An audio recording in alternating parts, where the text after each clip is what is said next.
One sec, let me finish my BTT. Oh my god. I'm about to. Oh, this guy. So, Cooper, you started college, man. I know I've set up that question again and again, but I actually am going somewhere else with this where I haven't asked you this. What do you want to do in life, man? What do I want to do in life? I want to... If you say podcast, I'm going to laugh, and it's not because I don't think you can. It's just funny. Well, I was going to say I want to talk to people. Professional. What? You got your I wonder what they call that profession. Well, no, I mean... Pew pew. It's funny because all the, like right now, all the different jobs that I've like considered. So like I've considered being a clinical psychologist. I've considered going the counseling route with psychology. I'm also doing a podcast. So I know it sounds like a kind of comical answer or kind of I don't know, like whatever, incomplete answer. But that is really the truth is like, I once thought I wanted to go into finance and make a whole bunch of money staring at a spreadsheet. Now I'm like, you know what? No, I want to talk to people. But that's not what I want to do. No, I'm saying we got to get Alex to talk to this guy. Okay. It's like I now have come to the conclusion that I don't think I would be very good at that just because I'm good at things that like I naturally perform better in things that I actually enjoy doing. And yeah, exactly. Mind blowing. No, but I always enjoy talking to people. Like whenever Yeah. I'm talking to people, I feel fully present, and when I'm fully present, I feel like I can actually perform at my best and do the best that I possibly can in that discipline. So Yeah. all the disciplines that I'm looking at are ones that are centered around socializing and engaging with people. I'm slowly realizing that part of what I want to do is also talk to people. Mhm. Like that's part. I mean, I got this whole stories thing going on, but that's like so hard and abstract that I don't even know what to do with it. This is a little more concrete and actually something that I also do find interesting. And podcasting is one avenue for that. And something that, we're exploring right now, for example, and I do enjoy doing it. But you talked about counseling and psychology. Those kind of conversations are a little different, though. Yeah. Like, you know that, right? Mhm. Because you can't, if you're going to be a therapist, for example, you can't really connect on that. You can connect on that level, but you have to separate the personal from it. Yeah. And so it's going to be more geared towards helping the person. Mhm. It's the same with counseling. Yeah. So does that distinction matter to you, or do you think it's more, I have to try it and then figure it out? Or do you think you prefer things like this, like open just conversation for the sake of conversation? Well, for one, I think all of the above, like it all has value and potential. Yeah, but to you, because everything has value. Yeah, well, to me, I think in the future, it's possible that I might come to the conclusion that this isn't the same. This is a very different form of conversation that I'm less enthusiastic about. So that is possible, but I mean, when I'm left to the devices of my imagination and how I foresee it happening, I mean, it's a different conversation and it might not be as fun, but I think in terms of like how meaningful it is, I don't think you lose anything. You might gain. It might be different. So I mean, as a preference thing, I mean, yeah, it might be different. It might end up being something that I decide is worse, but right now I don't really foresee myself viewing it that way. I foresee myself viewing it as just something that's a little bit different, but still really meaningful and still allows me to talk to people and connect with people and get paid for that. Yeah. It was a counseling type thing. Yeah. So what you said about not knowing exactly, like, and it being comical that you kind of only know the vein of what you're talking about. Like, I mean, I'm just I was more laughing at just the idea of like saying, oh, I want to talk to people and it's like, but that's exactly how I'm looking at it right now. Like, I don't understand these people that know exactly what they want to do in terms of, I want to go to this law firm, become this type of lawyer, by the end of 5 years, be a partner, and, have this bunch of money. Like, I'm not criticizing it. I'm just saying I don't understand it because if you know exactly how it's going to play out or how you want to play out, and then the best case scenario is it plays out just like that, where's the fun, man? Like, where's the novelty? Where's the intrigue? Where's the spontaneity? I'm not even that much of a spontaneous guy. You know this, but I recognize how much I value that when it happens. And so for me, I also just have these like frameworks of what I feel like I want to do, what I feel drawn to. And so, I mean, I don't know how much my opinion matters on this, but if you're asking me, I think that's the way to go, and figuring out different options within this idea of I like talking to people. That's not a lesser thing in any way. In fact, I'd say it's from my experience, it's a better approach because it doesn't lock you into anything. You want to have a goal. You want to have, you want to know where you're going, but at the same time, you don't want to completely limit yourself to one path. I don't think. Yeah. And I'm not saying everyone's doing that, but I feel like there is an emphasis on that. Yeah, I feel like when people have one way they go, I'm like for example, I know someone, I'm like, what are you majoring in? And they're like, econ, and I'm like, are you sure that's what you want to do? And they're like, yeah. I'm like, are you sure though? And they're like, okay, I'm just doing it because like, yeah.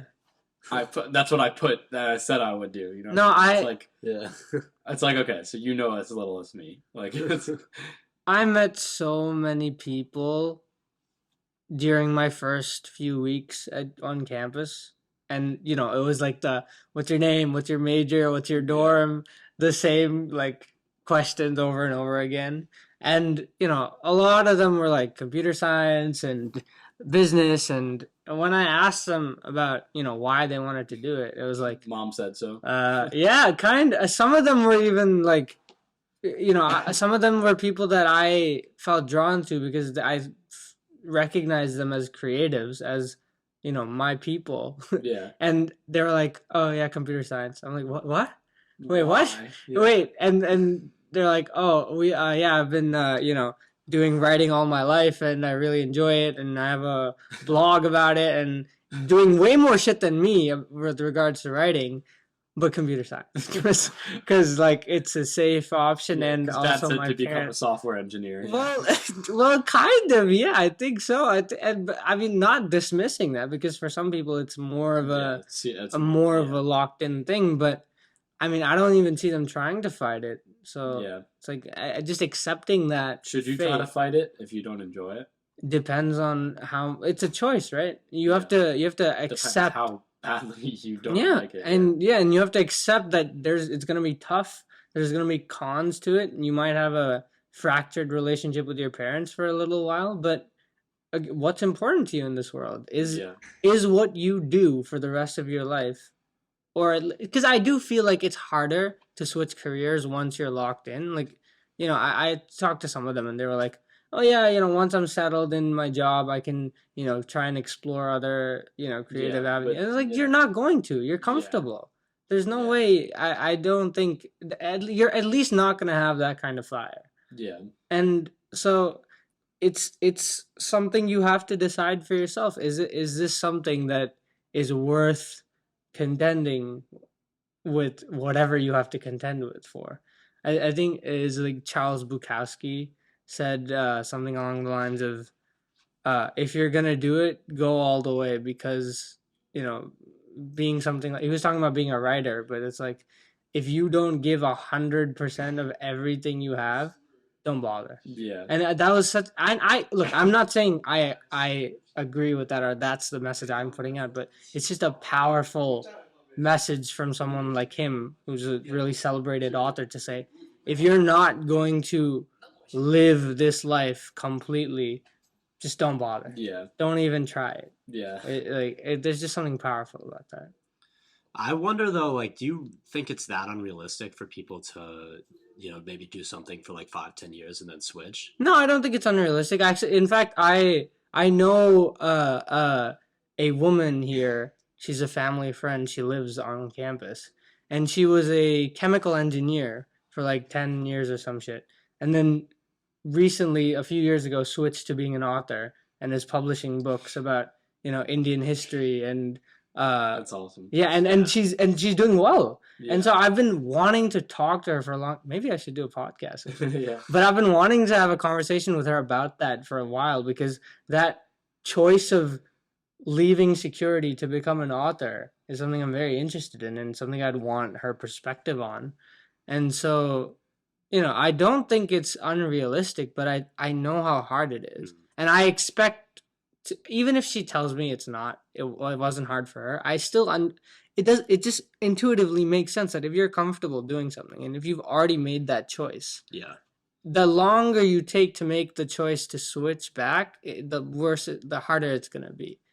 And again, like I said, I'm not saying going 100% is what I'm saying, but there's just something powerful about that coming from Charles Bukowski, and that idea is something to consider, because I don't know, I feel like you kill that part of yourself if you decide to go the route of doing something you don't really want to do, but you think it's secure. I don't want to be the person saying, take the risk. It's better. It's gonna work out for sure. It doesn't work out for a lot of people, but for me, the way I see it, I told you about the Jordan Peterson. We can't. Which bring one? Yeah, exactly. We keep bringing him up, but I guess he's just. I don't mind if it comes to mind. I'm gonna say it. He said something about creatives that really resonated with me. It's like creatives have to be creative. Otherwise, they just die. Oh yeah. And when I heard that, I was like, God, I wish this didn't make as much sense as it does to me, because that really resonated with me. I was like, yeah. Shit. What does he mean by that? Does he mean that they die in the sense that they just feel meaningless, or is it that they lose their or is it they don't have enough money to survive? Or is it they don't? That's what I thought it meant. No, or is it they don't have the thing that makes them? No, that's not. I thought it meant they literally have to be creative as a pursuit, and if they're not creative enough, they're just not going to be successful at all. Oh no, that's not what it means. Oh, okay. What does it mean? Because a creative person can definitely go into a field and be moderately successful and have a job. That's not. But okay, here's what I got. Yeah, but if you're a pretty good coder, you'll still make a ton of money. If you're a pretty good author, you're not going to make near as much the money as the greatest author. Sure, exactly. But how much work you put into it matters. How what you do in your life, what path you take matters. There's so many variables. But the point is, here's what I got from it. And I'm sad I didn't explain that properly the first time I told you. But here, what I got from it is, if you as a creative, if you identify as a creative, if you feel that calling to something abstract and creativity is just a good word for it. If you feel that call and you don't answer it, I have a feeling that I'm just going to die inside. It's some part of me that's core to me, integral to me, that I value in myself is just going to wither away and die because I'm not feeding it. Yeah. And that's what I mean by that. Yeah. Yeah. And that's how I interpreted it. I was just. Yeah, learn from him. Guess I'm the non-intelligent. Ivy League debunked, proven. Non-Ivy League, the real understands. Yeah, exactly. He's transferring all the time. Whether or not, because the college admissions are watching this. Yeah, exactly. Yeah, skip off, guys. Yeah. Hi, Mom. Hi, Cooper. That's Cooper, by the way. He's watching right now. He's watching right now. Oh my God, pew. Oh, that's funny. No, but I do wonder though, do you guys, do you feel like if you don't do something with regards to this feeling that you have about talking to people, what do you think is going to happen to you? I know it's very a hard question and an abstract question. I know, but try. Never thought about it. Yeah, but you want to play rock paper scissors while he thinks? No. I definitely do when you ask that question, I feel like I understand what JP was saying even more about the whole creative. Like I feel like there's a core part of me that just like would just like the way you said it would just wither away and die if I wasn't it's so talking. powerful. If I just became like locked into my job and never and just didn't stop socializing, stopped in gathering information through discussion. I feel like I just wouldn't even like as I know myself would not exist. I feel like I don't know if that makes sense. No, I mean, you only know the you that is right now. Yeah. And if that part of you feels this, keep calling it cliche things because there's no other way to say it, but this calling towards something like open conversation, then, not responding to that call will have consequences regardless of what you think is real and tangible and matters in this world. I don't care if you think money is your highest value. The way you earn that money matters. And if you don't think answering whatever inside you is telling you, this is where I would like to try and make my money, and this is a risky profession, but I'm still going to do it because I know if I don't, something inside me is going to die. Yeah. Well, I also wanted to add to the part where you were like, well, also these like people aren't going 100% into what they do. It reminded in Morrison Dining, in Morrison Dining Hall, in the bathroom in one of the stalls. I took a picture of it, but I should show you. There's like pause. What? You'll see. You'll see. You'll see where this is going. There's Sharpie. There's Sharpie. Do you know where this is going? No idea where this is going. There's Sharpie on one of. Bro's out here taking stall pics. No. When you hear it, it'll make sense. On one of the stalls, someone wrote in Sharpie, and this really stuck with me for some reason. I feel like I told you this, but it really stuck with me. It said, in Sharpie on the stall wall, it said, "My boss makes $1, I make a dime. That's why I poop on company time." Oh, you told me. First of all, which is hilarious. Where was the stall? In Morrison Dining. Wait, so why? Oh, I guess because one of the chefs wrote it. But when I thought I thought of two things, which is one, like my whole idea of enslaving others, which is the fact that let's not get into that. I'm not gonna get into that. But the point is, if you're an employee doing something you don't want to do, if I was, and my recommendation to people who are, would be do the bare minimum to not get fired, basically, and continue getting the amount of pay that you get. Because if it's something you hate anyways, there's no point of trying to do the best that you can. And so I honestly have complete respect for the employee pooping on company time because he only makes a dime when his boss makes $1. It's I respect. But also there's the aspect of that person doing a job like that is not going to go all in. They're gonna poop on company time or whatever it is, anything to take a break and not have to continue that because it's not their calling. Well, the all-hailing god of this podcast, JP, would disagree with you on that. But I think it's an interesting conversation point. Bathroom break. Okay. Because I also want to make sure that it didn't record. Yeah, exactly. Yeah, so make sure no, you're good. You're good. Well, you're not that good. No, the reason I think this is an interesting discussion point is because I'm not sure where I land on this. This is going to be more of an exploration for me. But one thing I heard him say, JP say, is that you should do every job to the max, to the max capability that you can. And the reason is it teaches you how to do jobs well.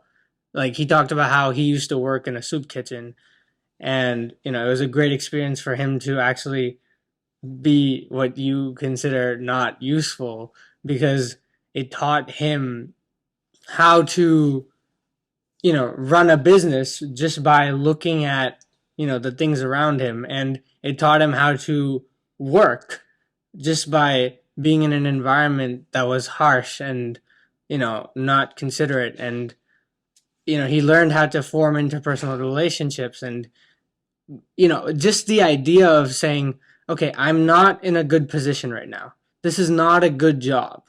And obviously, he's not, this is a part-time thing for him, right? But or maybe it wasn't. I don't remember. But point is, like, I don't think he was impoverished. But Yeah. the point is, the thought of this is not a good job, but I'm still gonna work my ass off on it and do the best job that I can, and just learning that skill is something that he thinks is valuable. And as I'm talking about it, I'm thinking about the fact that I don't have the skill of doing jobs that I don't find meaningful well.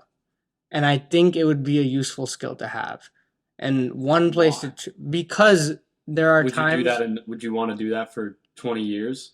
But 30 years? it's about training the skill, right? And What's the skill going to be used for, though? the skill of doing jobs that you don't think are meaningful or don't enjoy. That to me, well, that should only ever be a temporary thing. No, Sure. Well, I disagree. I think Oh. at all stages of life, there are going to be things that you just don't want to do that you're going to have to do.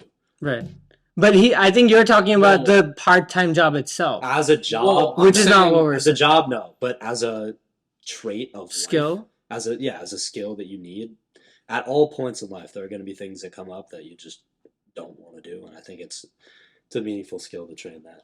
So for example, editing, right? I really don't like it. I don't enjoy it. It doesn't like bring me any satisfaction. And I you think said meaningful, though.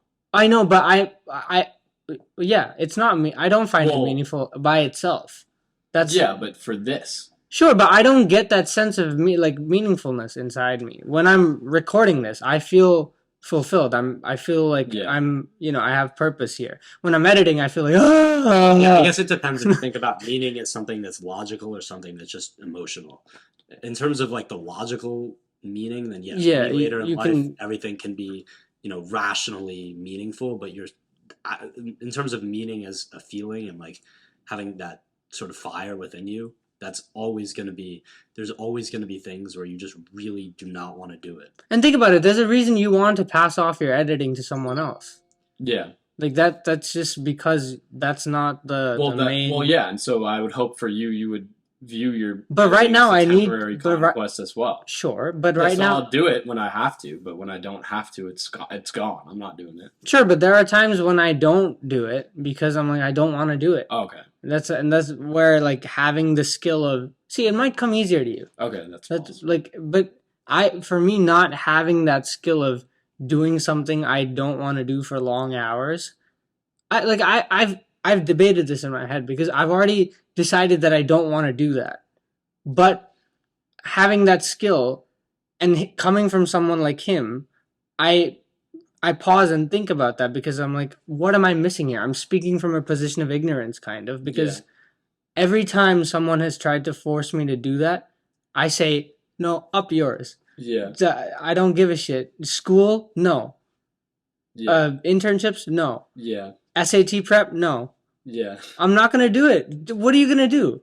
What are you going to do? I'm a privileged male. Yeah. I have the resources to counteract that. And also, I'm a stubborn little shit. Yeah. But for someone who is in that position and like actually has to be in that position, his argument is kind of do the best you can. Someone will see it, and that will promote you in life. It to me It's just a butchering of the argument, It but depends on the context of like how big of a corporation. Like, I don't know if I can really apply that to like working at Tyson Chicken Factory. Remember? yeah, this? but you learn the skill of working hard at Tyson Chicken Factory, right?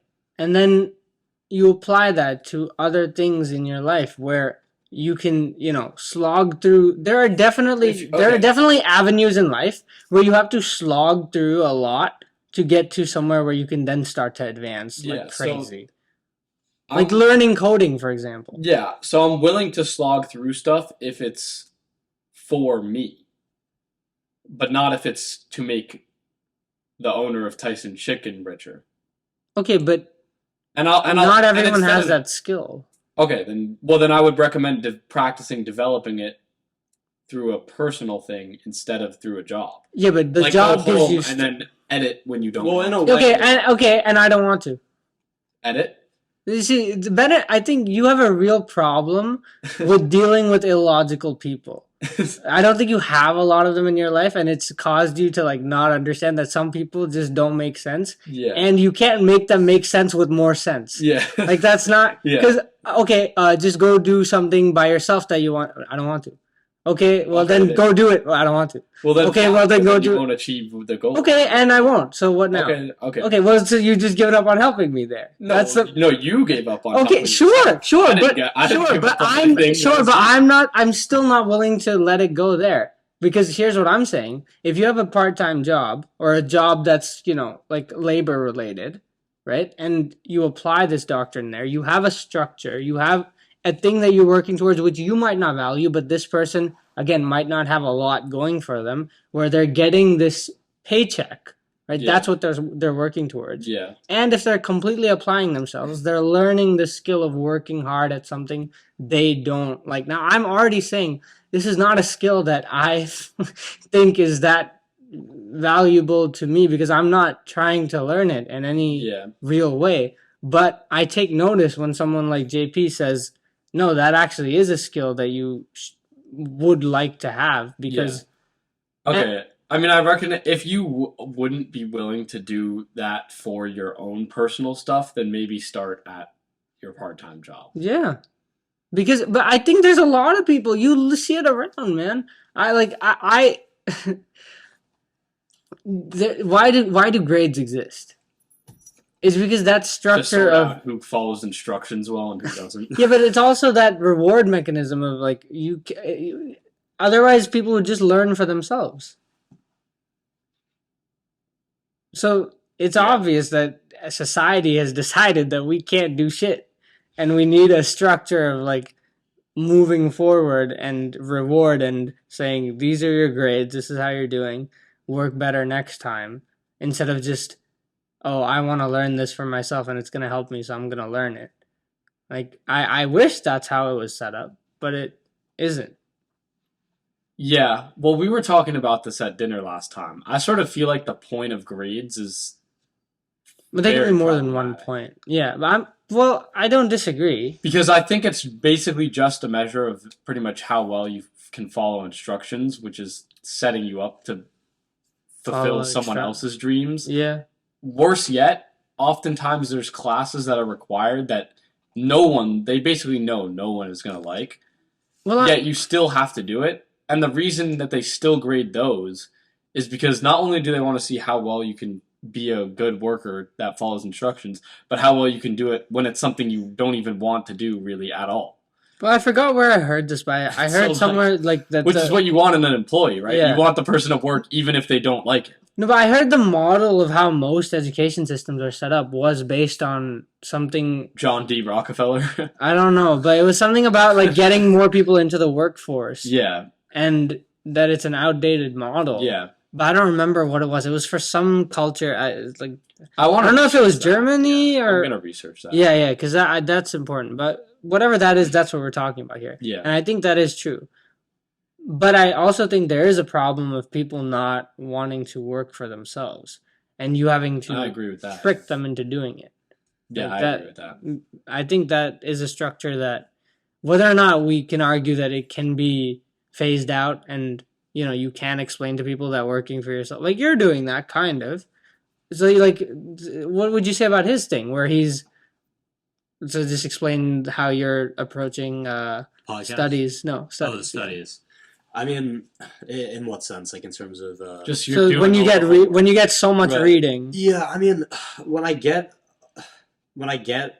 assigned like whatever, there was a night where I had like over 100 pages.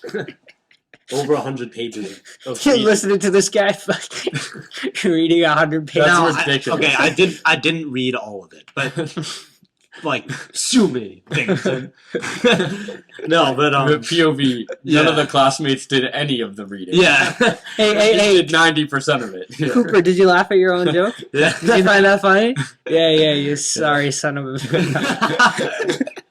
I'm right here, man. Oh, shit. Oh my god.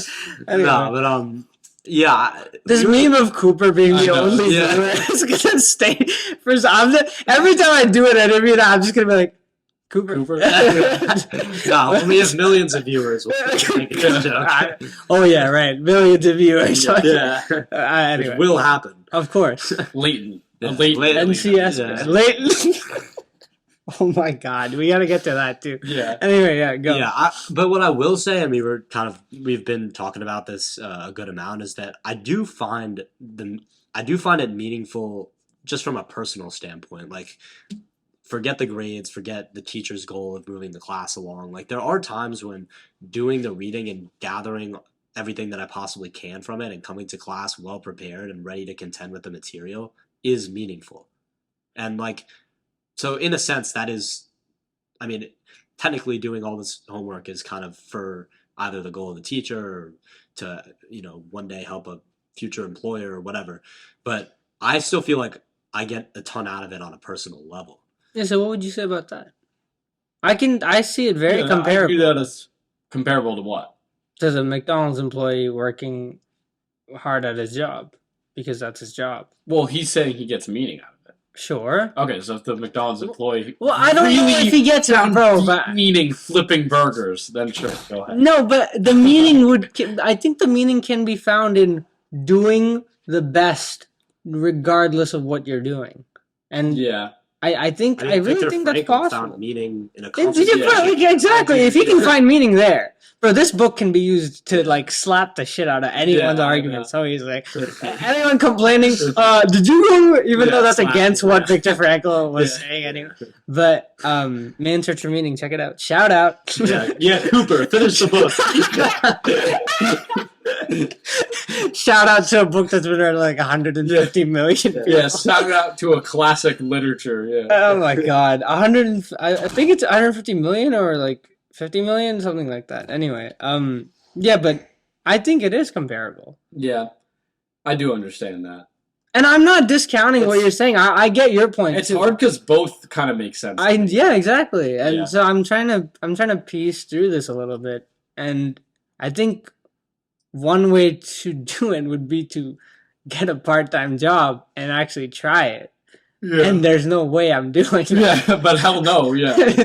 Because I would get a part-time job, but there's no way I'm like giving 100% to it. If I didn't give 100% to my grades when that would help me get into Cornell. Yeah. So, but I mean, maybe. I don't know. I don't think I'm going to do it. Yeah. But I think we can talk about the fact that, what do you think about that idea? There's another interesting aspect of the idea, which is the question like, well, is it possible for everyone to do something that's meaningful? Like, it's that concept of gosh. On the Titanic, like, when they had to jump out, like, anyone could get into a lifeboat, but not everyone could get into a lifeboat. You know what I mean? Mm-hmm. There's not enough space for everyone. That's a question. Is there enough space for everyone to do something that they find meaningful, or is it true that someone has to flip? I like this analogy. Let's also do you need external circumstances for something to be meaningful, or do all you need is your thought process to make it something meaningful? Yeah, can you make any activity meaningful through deliberate logotherapy? Yeah, I think we've set up a very interesting question. Could you check if it's still recording? Yes. Okay, cool. Because this is fascinating. Okay, so here's what we're doing. Because your thesis is like, well, everyone should do what they find meaningful. What if they can't? My life thesis. Yeah. Yes. My sandcastle. We got Plato's cave. We got Manu's sandcastle. No, literally, like it is. Yeah. It has to be like. So right, if your idea is that like the best thing everyone could do is pursue the thing that speaks to them. Yeah. Here's how the analogy is that logistically possible. Yeah. So here's how the analogy works. Right. We got. I'm dubbing Manu's sandcastle right now. Yeah. If someone wants to make a sandcastle, if someone wants to be a professional sandcastle maker, and that is what they truly feel passionate about and truly calls to them, anyone that tries to stop them can talk to me. And I hope you have your Medicaid insured because I'm not happy with you. And physical violence aside, I think a world where the sandcastle builder is allowed to build his fucking sandcastles is a better world. Yeah. And I don't have my arguments completely in line for this yet, but I'm working on it. But we can still talk about it. So your question is more about, well, I think we got 2 questions here. So can everyone, well, I think there's 3 actually. Can everyone find meaning? Is there enough space for everyone to do what they enact find. their Is meaning? is meaning a scarce resource? And then your Yeah. question was kind of like, what's the source of meaning? yeah. Is it internal or external? Well, yeah, this is some. Yeah. Well, Oh, yeah. can you create meaning, or does the meaning like kind of come to you? And so Sort pick of one, another guys. question within that. I'm pretty good at synthesizing information. So What was the first one again? So the first one is, as I say, I'm pretty good at synthesizing information. What was the first one?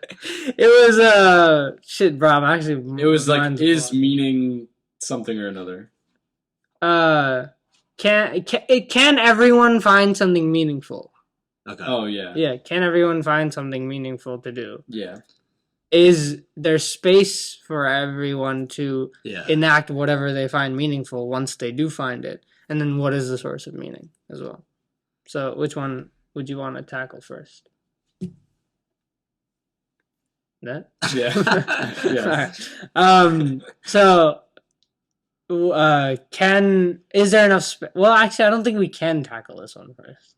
Why? Because you I need think to you know need the this one first one. first. All right, Yeah, fine. yeah. We can just say yeah. We can make an assumption All if you right. want. Do you want to just assume yes? Yeah, let's 'Cause I'm assume good with yes that. and then talk about Okay, this one. cool. and then we Because can I'm go good back with to that. soup. Stop touching him like that. Well, you jealous, bro? We did pew. Retention's gone. Cooper clicked on. Okay. At least my mom's still watching, right? She doesn't even know the channel name. She doesn't even know it exists. Okay, so is there enough space for everyone to, once they find what they think is meaningful, for them to enact that meaning? Or do some people have to flip burgers? Well, I think like most questions, it depends. Yeah. In terms of by the end of their life, is there enough space? I think so. Yeah. But I think I really think it depends because the source of meaning is also these questions are interrelated. Yeah. So actually, I don't. I feel Yeah. like it's hard to separate them. Yeah, I don't think we Depends need what the to. source of meaning. Like if someone can create meaning. Exactly. Okay, let's make the other two assume. So let's say yes, everyone has their meaning, and that it's at least partially dependent on doing the activity, and it's not entirely internal. Yeah, but see, here's the problem with doing that. The question changes and the answers change depending on the interplay of those answers. So we can't make those assumptions because it's not useful. Here's what I'll explain. So if someone can just create internal meaning, right? And I can do that because I find it very meaningful to just for the rest of my life consume stories and do Yeah. nothing else. Well, Like I find can it, you make it meaningful to edit? no. So you can't create it. But the way I saw internal source of meaning was not, something that you need to enact your own will upon or your own creativity or your own anything from yourself onto. Oh, It just like is that what you meant? No. okay. I meant I it was- like from the Frankel sense, like regardless of your external environment, you can. Well, find who was the person? You said, "Can you make it meaningful to who?" I'm sorry. Who was the? yourself? No. When he said something about story. Like you said you'd be fine with just consuming stories for the rest. of your Yeah. life. And you said, "Can you make it meaningful to who?" Who was like? Oh, to edit. I said To edit. to edit. not to a edit. person. Yeah. He Oh, was they said, like Eddie, yeah, like, no, big up Eddie. Well, why can't? Okay, fine. Yeah. Why can't you make it meaningful to edit? Because I just don't. Look, maybe I can, but me right now, I can say I just don't find much purpose in it, and maybe I don't know. I don't know if you edit for 100 years that you'd end up finding meaning in it. Oh my god. Oh my god. What? Sorry, that's. Okay, I'm changing my answer completely. Yes, you can. You can find meaning in anything? Yes, you can. Okay. Yeah, that's what I was. Yes, you I was can. about Okay, to why? ask you why. I don't know. What shifted? Just like right now, what changed your mind?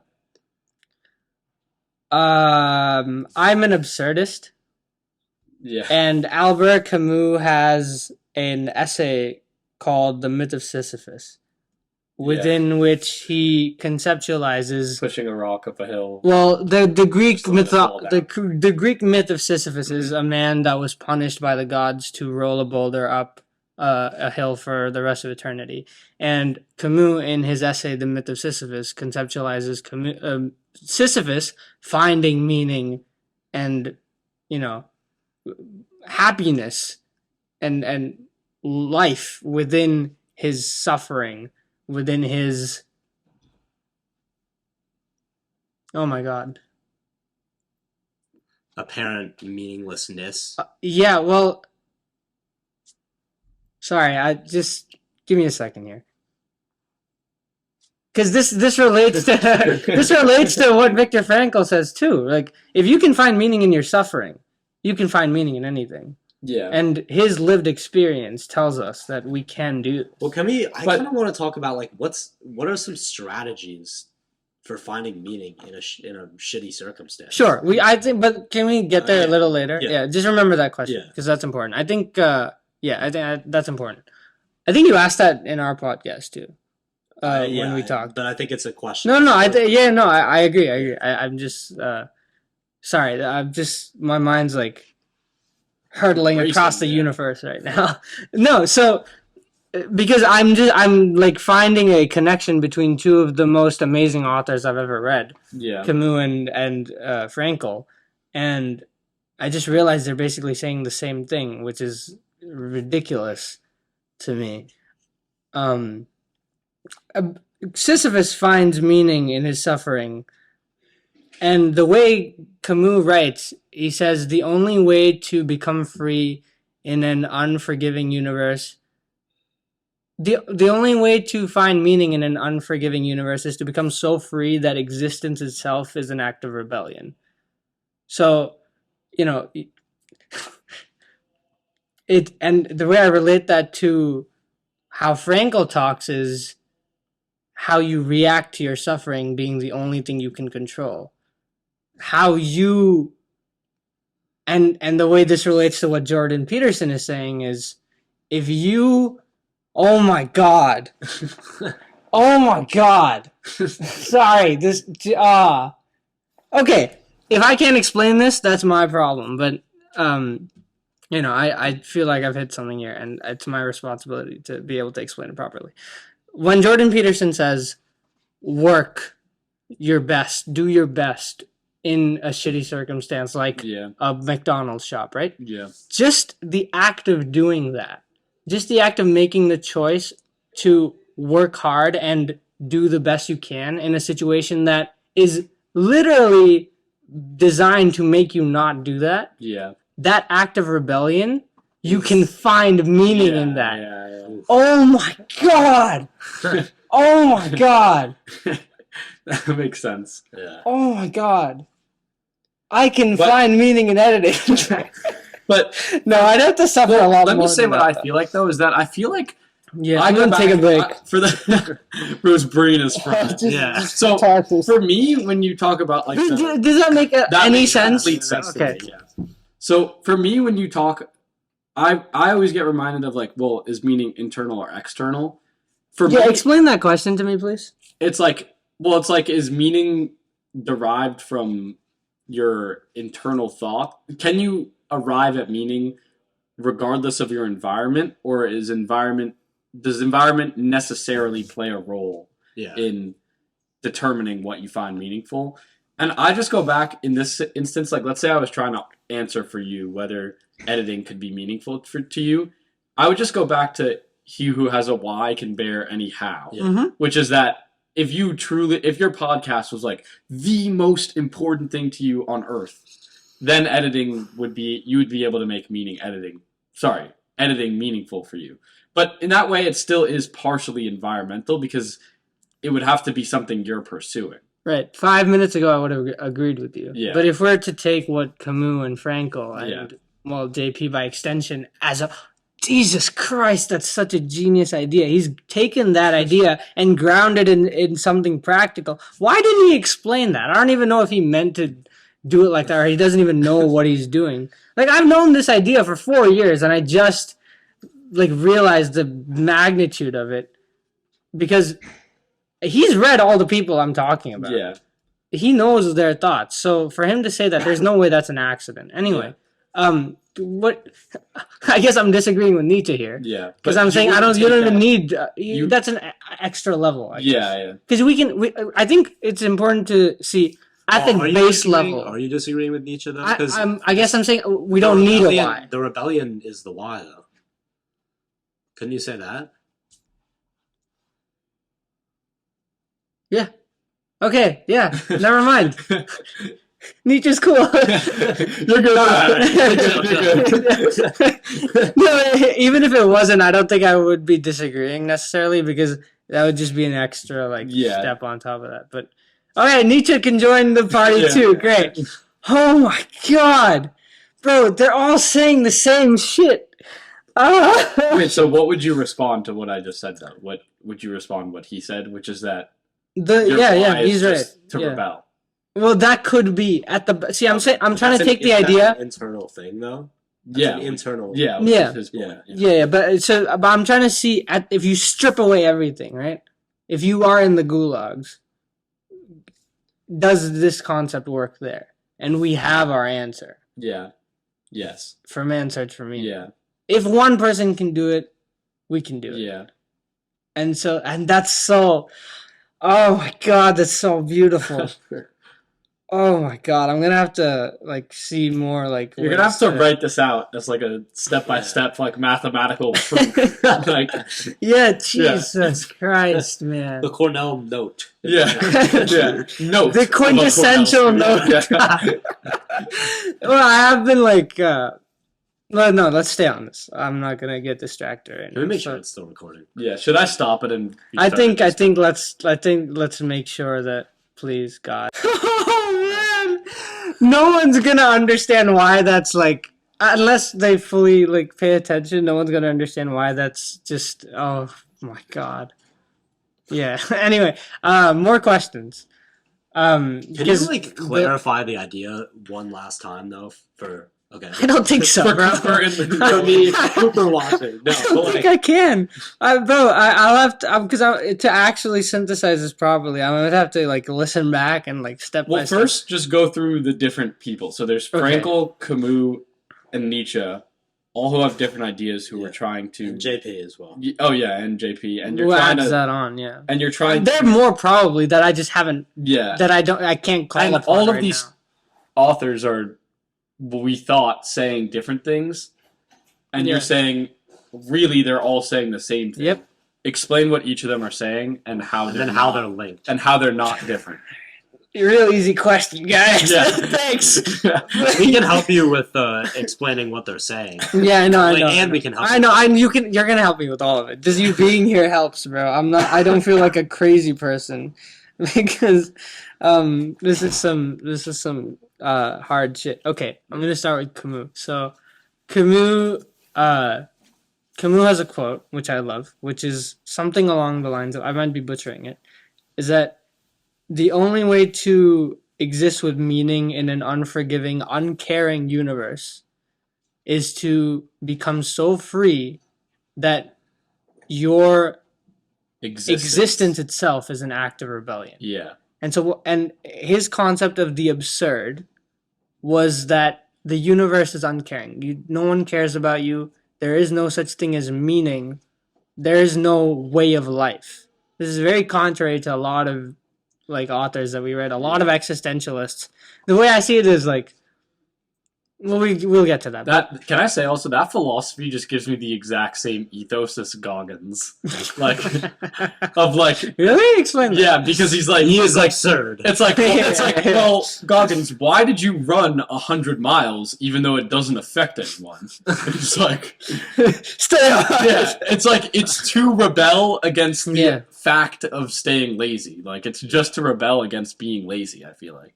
But do you understand how like novel of an idea this is? Because it's not novel because he figured this out centuries ago. Yeah. But this, if you can extract this and apply it, you never have to worry about the meaning of life ever again. And I've known this in a theoretical sense, but I feel like I'm just close right now to actually being able to take it and make it something tangible that I can use. And I've been studying and like feeling Camus for so long now, and the fact that it's just starting to synthesize, I'm getting really excited. Anyway, so Camus' concept of the absurd.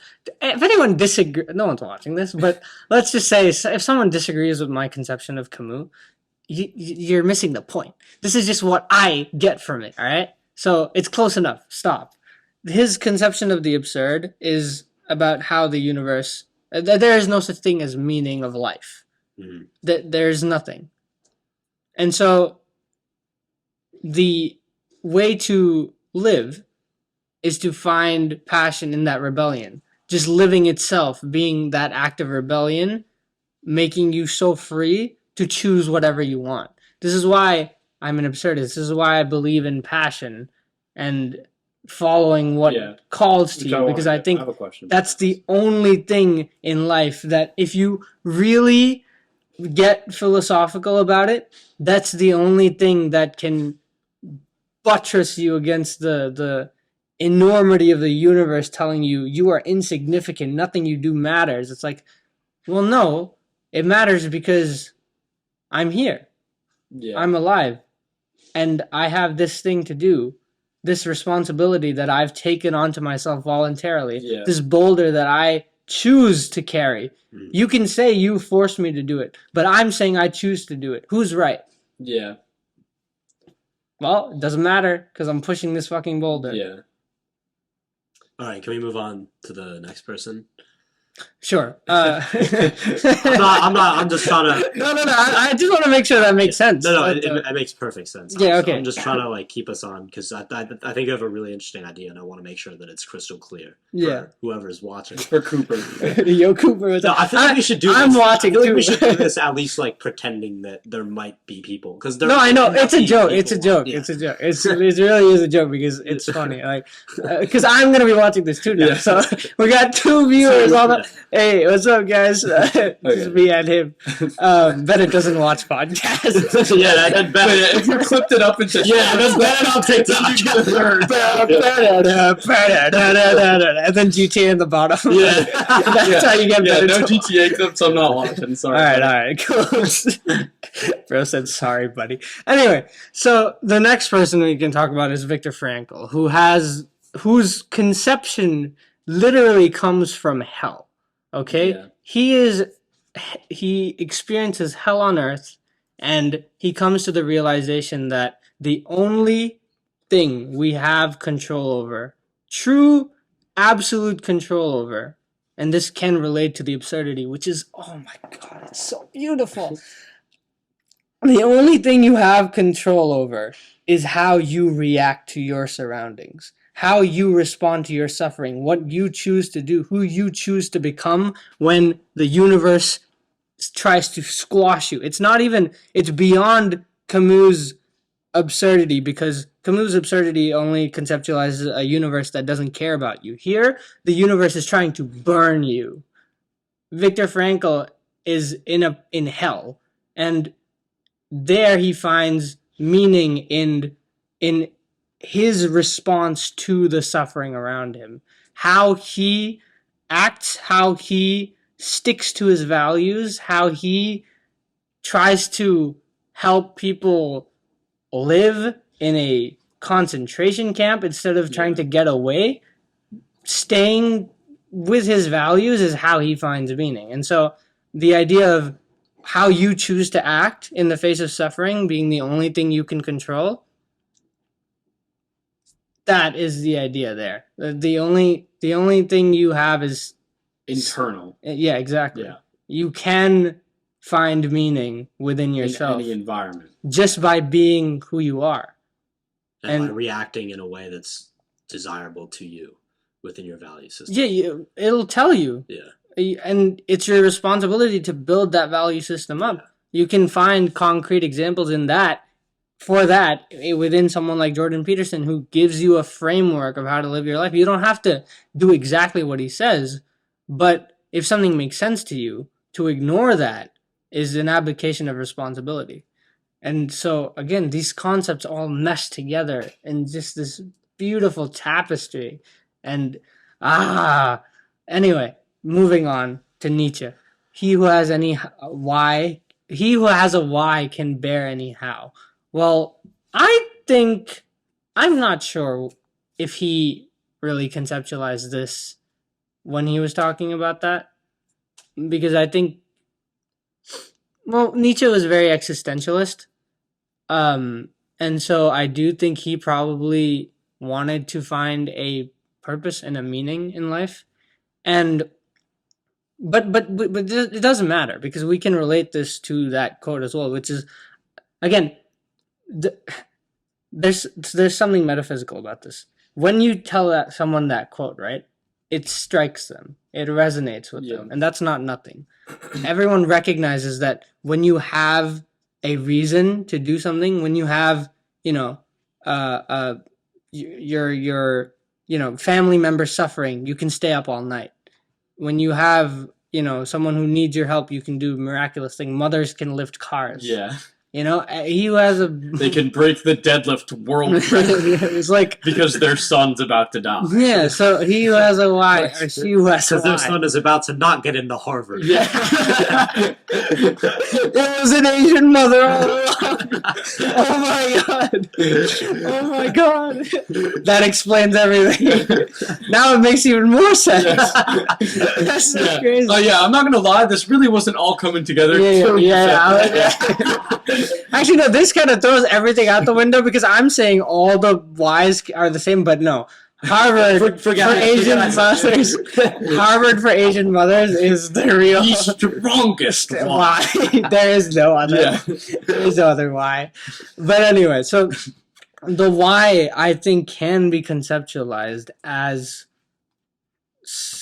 rebellion against the absurdity, rebellion against suffering, rebellion against whatever you think is holding you down in life, and not in some performative way, like going out and protesting. Yeah. Like, okay, if you know enough about the issue, fine. If you think protesting is the way to do it, if you truly believe that that is the best way you can contribute to making your situation better, fine. Yeah, but not virtue signaling. I really don't think that's true, and if you look inside yourself, I don't think that's going to be the truth. Like, there are obviously times when protesting is necessary, and I know I'm going on a tangent, but it's related, because I think true meaning really requires you to look inside yourself and see what you find valuable.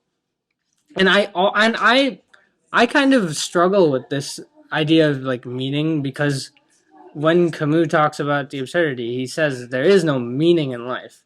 Mm-hmm. And so that can be construed as there's nothing to do. Like, there's nothing that can transcend, all suffering. Yeah. And I thought of this a few weeks ago, where like absurdists are just existentialists that want to be different. Yeah. And it's like, but then I thought, the fact that we want to be different makes us different. Yeah. That's enough. Yeah. And so it sounds like a cop-out to say whatever meaning you find within yourself and you create, that meaning is enough. I promise it will be enough for you. And it sounds like a cop-out. Like, what if I find harassing people meaningful? It's like, I just don't believe that that's the highest order of meaning you can find. And, obviously, again, if we take the philosophical and ground it in something real, you have to respect human rights, follow laws. Yeah. There's a lot of nuance when you come into the It's this like, plane of reality. I was trying to say something general. Like, This plane of reality. I can't Yeah. say anything general. Yeah, but again, do you want to tell that story? I think that's a good story. Yeah. but just one last thing. You take that, right, and you apply it into something concrete, which is what I think Jordan Peterson is so brilliant at, is because these philosophers and great minds of the past didn't have the structure of reality that we do now. It's so much has changed. Yeah. But their ideas still can persist as long as someone takes them out of the chaos and brings them into order. Yeah. And so, please. I'll quickly say it because No, it's we could go to the last part. But yeah, we were at dinner and we were talking about like what is a attractive quality, I guess, or just what is a good quality? We were talking about what an attractive quality is, and you were saying not attractive in a sexual way, attractive in like a desirable, like this makes this way. Shows signs of this is a valuable quality that a person should have. And I said one of the most important ones is someone who is like on a path regardless of if people join them. Basically, so like authenticity, independence. Well, it probably would also be authenticity. It's kind of a blend of like authenticity, independence and motivation, basically, ambition and passion. Yeah. And some guy was like, well, what about Hitler? Because wasn't he passionate? And I'm like, and I was like, okay, I was trying to say something general. Because it's like,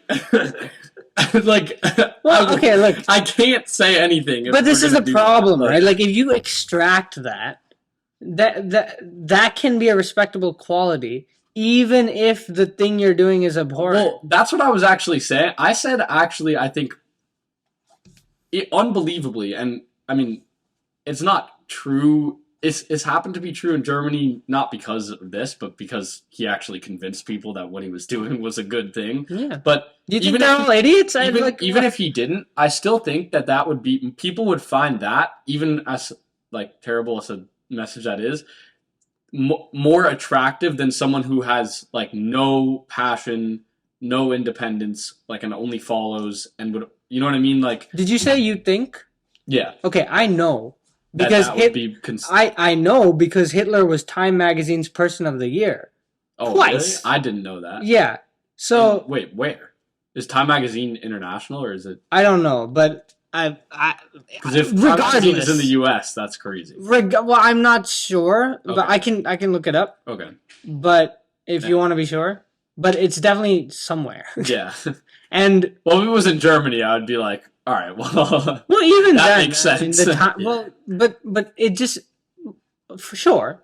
Fine, but still, it's still even he's popular there. Yeah, the point. Yeah, as long as you acknowledge that there's a difference between attractive and useful, because obviously we would rather Hitler and just moral. I wish Hitler just watched porn for his whole life and didn't do any of the things that he did. But that's purely like attractive, like virtue standpoint. Yeah, that it's a little bit different. Yeah.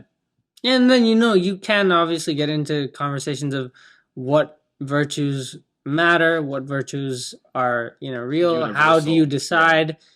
But I don't care about all that right now. I'm trying to get to the bare bones of existence. Yeah. And once you do that, then you build up, and I think we've forgotten that core part because society is kind of built on the top of that. Like Camus said, the only real philosophical question is whether or not to kill yourself. That's the only real philosophical question that we have to answer. Yeah. And or should I just have a cup of coffee? That's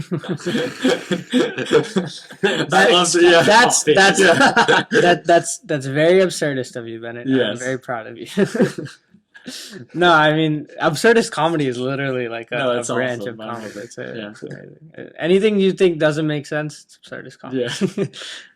And anything that doesn't make sense and elicits a response. Yeah. Anyway, getting to the JP part of the equation, when he says, "Work hard, regardless of the circumstance, do your best," right? This is a hard sell. I get it, but we're actually coming with receipts now.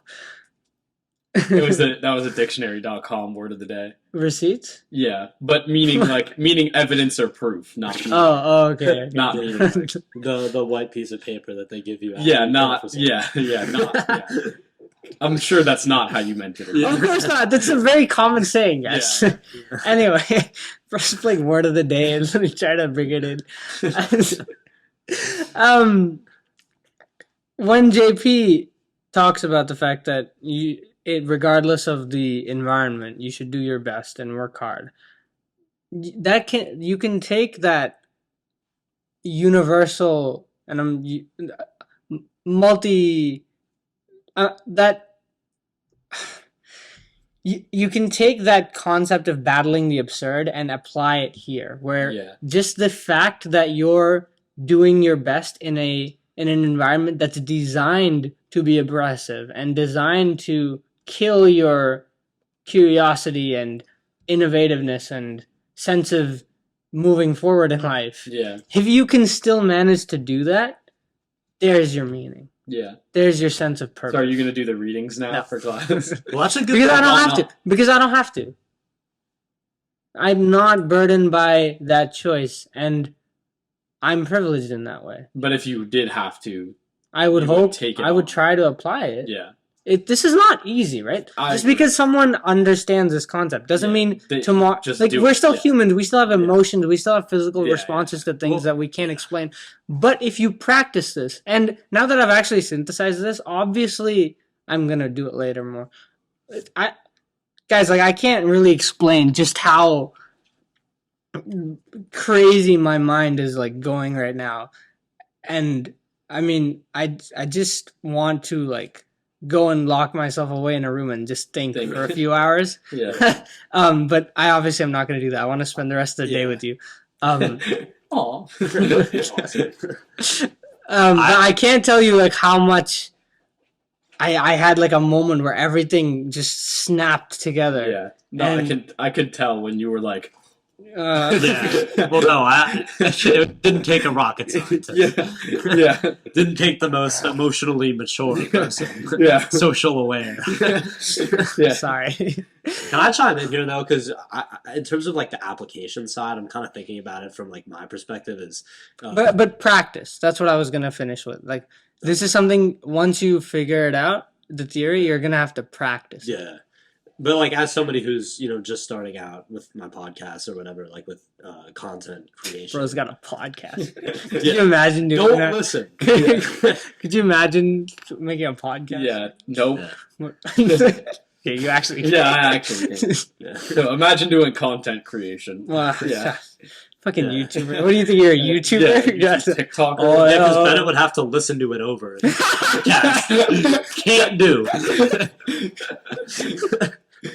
That'd be so funny. Like 5-minute increments. Yeah, one pod meeting in that. One upload a month. One exception to Manu's rule of meaning. An environment where one person truly cannot find meaning. The only watching more than 1 minute at a time. The only outlier to Manu's Sandcastle. Yeah. Bennett not being able to watch. No. Well, my friend sent me like a video that was long. I think it was one of the middle ground videos, and I was like, bro, this is a long one. Like, I don't want to watch this whole thing. And he was like, bro, but I know you would watch it if it had like the GTA clip and it was like split in 1 minute. And I'm like, oh yeah, then I would. And he was like, bro, when you go to class, like, do you watch 1 minute at a time? And then like take a break, like you go to lecture and it's like 1 minute, and then you have background music and GTA footage, and then you take a break, and then you just mariachi music playing. Yes, yeah. His head's just popping up. Yeah.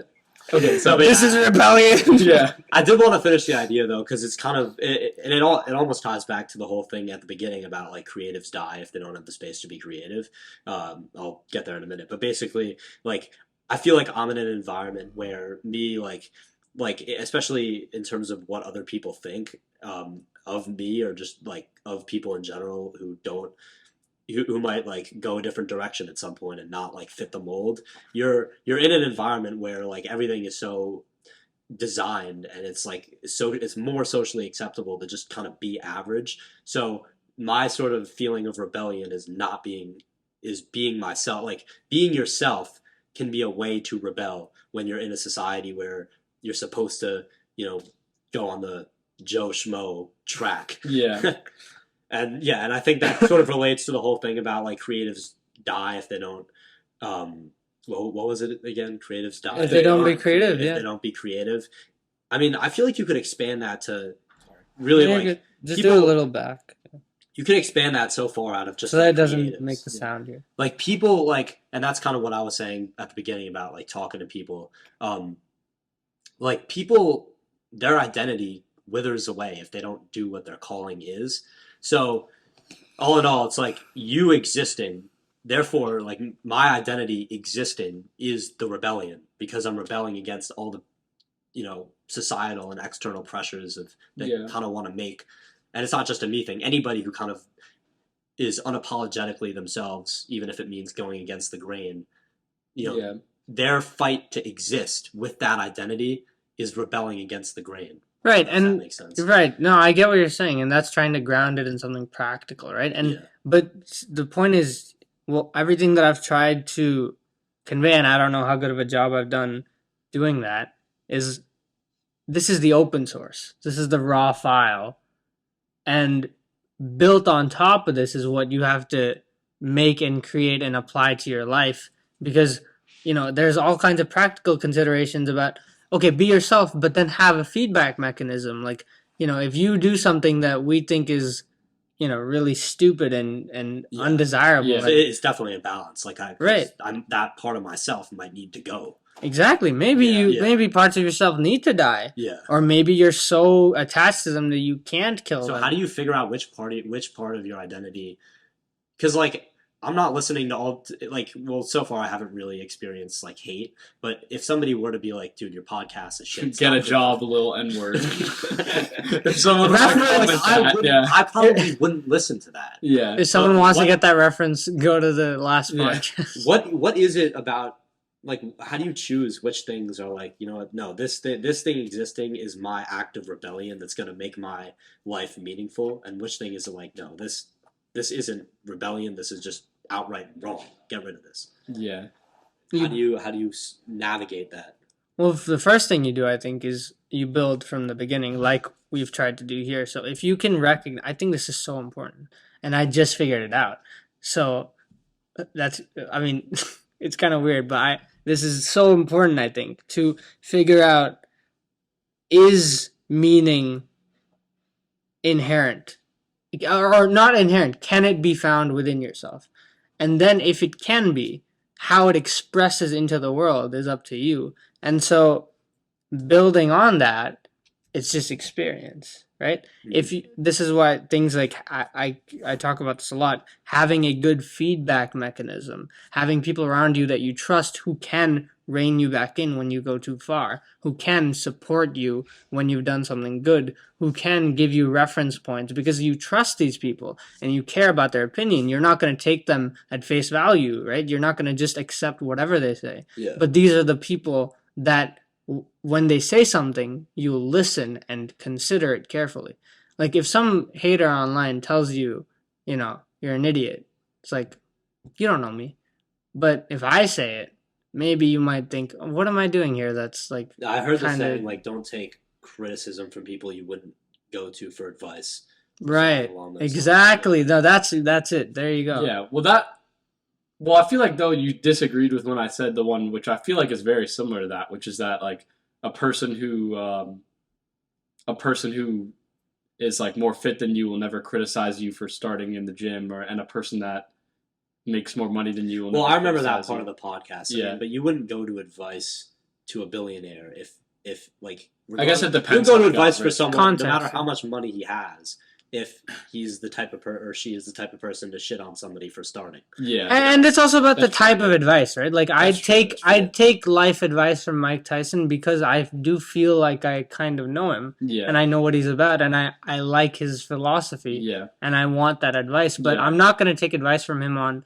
I guess I respect him, right? I know very unsuccessful people who I'd surely go to for advice. Yeah, exactly. And very successful people who I couldn't really give less of a fuck about what I think. Yeah, and maybe you listen to more people when it's something constructive or not emotional. You know what I'm saying? Like it's not something like "Go do this, little N-word," like that regardless of who it's coming from is kind of. But I guess a friend could say that as a joke. Yeah. But maybe if Mark Twain gave you business advice, Yeah. you'd be like, okay, yeah, I can try and apply this. Yeah. Well, my view is the advice should, in theory, right? The whole idea of reason is that it should exist independently of who says it. Well, it's hard to separate them, but I sort of do agree to, like, let's say. But I also agree with that. But like, how can you reconcile that? Well, because let's say you have like a billionaire who bought like Dogecoin or Bitcoin, like bought like $1 trillion, like $1,000 to $10,000 of Bitcoin in like 2010, and now is like a millionaire, billionaire, whatever. That's like, okay, well, this guy is not giving. This guy's business advice is not because he's really good at business. There's your answer then. You know what I mean? So, well, it's no, but my point is it's not. You look at their outcome. It doesn't make it any less. Like if a fat person told me to go on a diet, that doesn't make it any less valuable. True. Yeah. Like it doesn't matter whether like I think they're credible. It just matters that all that matters is the information. Yeah. I disagree. I'll tell you because I think you already know that going on a diet is more useful. Well, but look at it this way, right? If he says take 20 milligrams of EPA every day because that's gonna make you really slim and look good, it's like, bro, what are you talking about? That's bad info though. No, just assume that's true. Yeah. Let's assume that's true. Maybe I should talk to my physician or my doctor. Right, but then why would you take his advice? Why wouldn't you take his advice on that? If it's true regardless. You want to figure out if it's true, right? Well, why is the point, it's just, I guess, but in a way that is taking his advice, though. It's just taking the next step, right? No, but that's what I'm saying, right? It's not taking his advice. When he's saying go on a diet, you're not going to do it because he's saying it. You already know. So intuitively. Yeah, you already know that going on a diet's good for you, and this is just an external voice repeating that to you.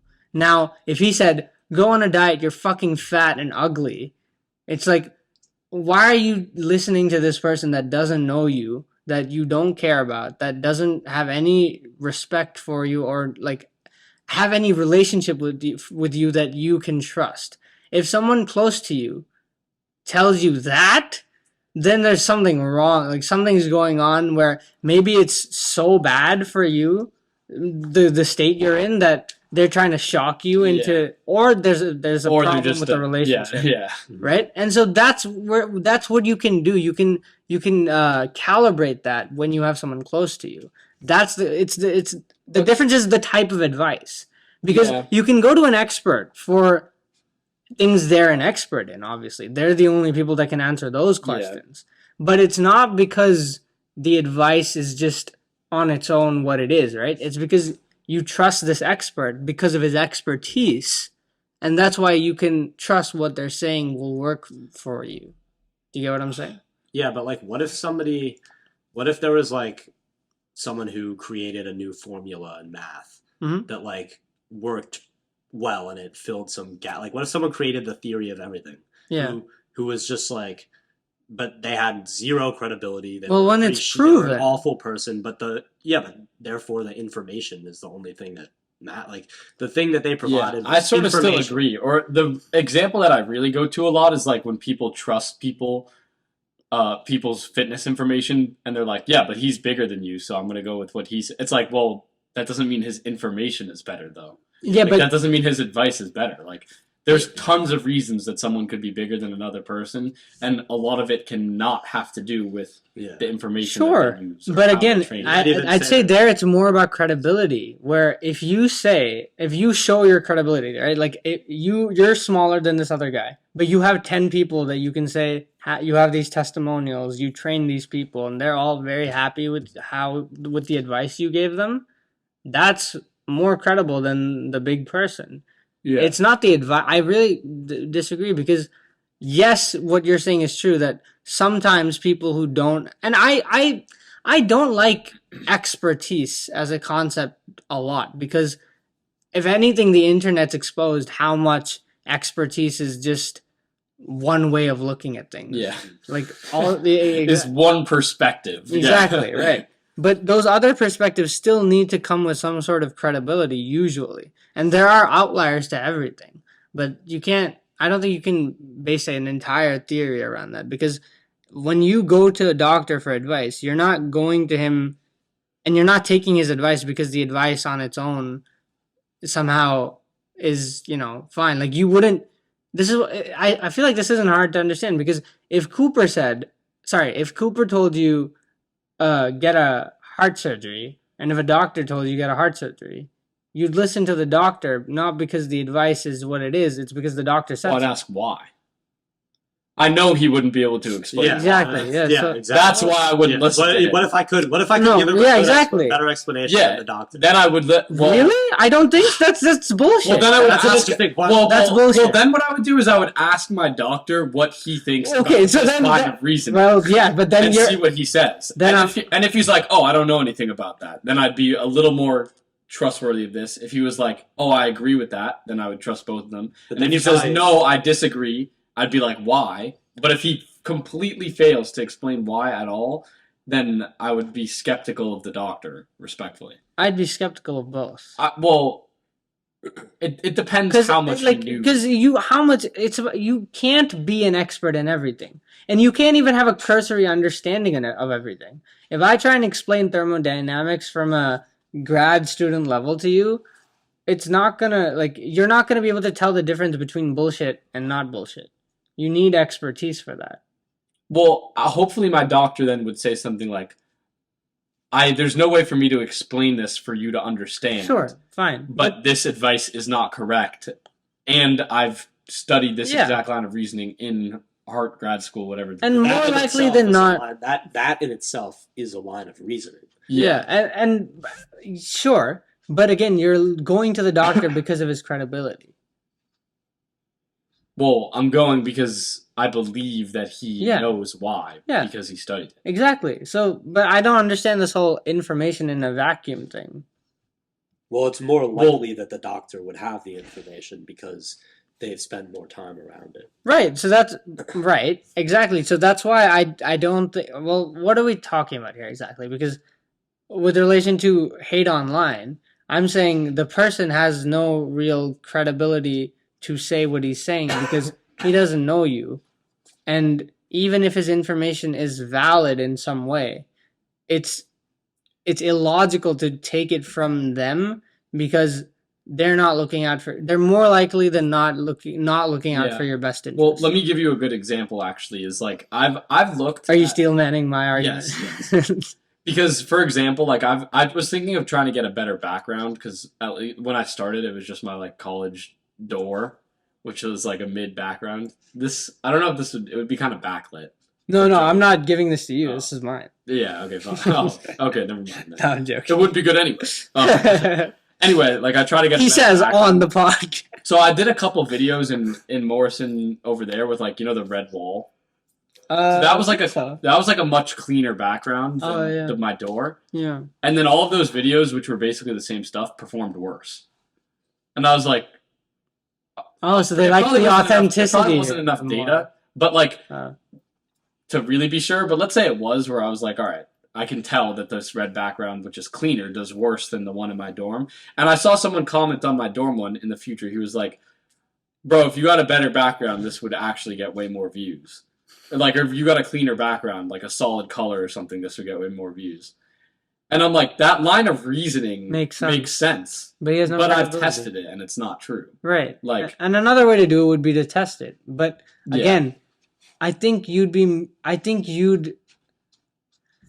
a good idea. Look, none of this is concrete. Because, again, alternative medicine sometimes works better than mainstream medicine. Yeah. So it's hard to piece out everything. So I think the first thing you need to do is have a good head on your shoulders, be able to think critically, be able to question things and not just accept answers. I think that's a good idea, to be like, okay, why am I getting a heart surgery? Explain it to me.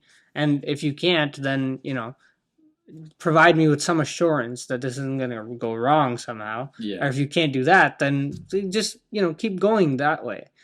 But thinking, but then the people that you go to for your advice, I think generally speaking, it's a good idea to go to people that you trust.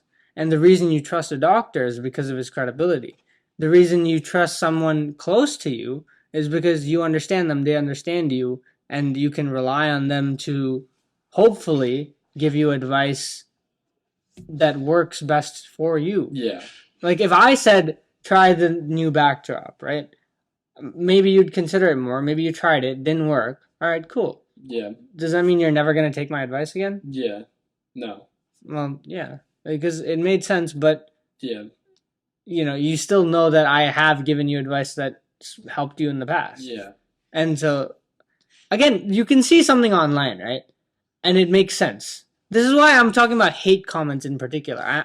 The reason I was trying to have that conversation was because it's illogical to say the only reason I'm not going to accept this hate comment is because he's worse than me, or he's anonymous, so it doesn't matter, or because I want you guys to have a logical reason to not get drawn into hate comments. Well, I also think you need something there for when the person is better than you. Like in a exactly, world, that's what I'm saying. I should be able to psychologically handle somebody who's competent telling me that I suck, not just because it's easy if like some random person with like who just sits on blank profile in their mom's basement as who has anything in life is like, bro, get a job. That's easy. Which is very easy to deal. That's easy to deal with, but it's hard to deal with somebody competent.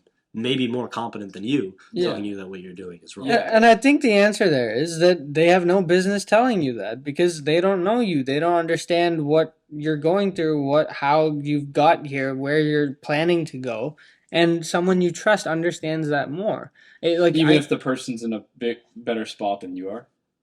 The person you trust? Who commented. Yeah, because again, you can see something online like try this. I just think as constructive advice, and you might think that makes sense, and you take that and you try it, and maybe it works, maybe it doesn't. But for advice like this is what you should do with your life, I don't think it makes sense to do that with someone who doesn't know you. Yeah, can I actually chime in here? So I remember I was talking to Jeff Lee, this is off the podcast, trainer at our high school. Strongman. That's the noise. He won Strongman over the summer. I don't think was that touching? I don't know, but there's like that will make a noise. Some noise, like there's a little bit of noise coming in, and it picks it up for some reason. Okay. Yeah. Anyway, he was talking about like other people's opinions, like stuff of that nature, self-consciousness, and basically what he told me was like, with what other people say, like think about it, see if it can change the way you act. If it can't, then you just disregard it. But there's this step at the beginning where it's like you have to consider. Is this valuable information?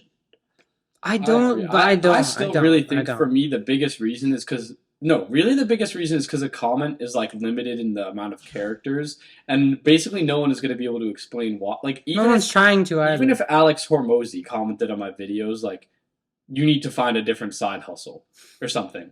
Like even if he commented that, I would be like, well, what should I do? Why is this one not good? Like even though I really trust him.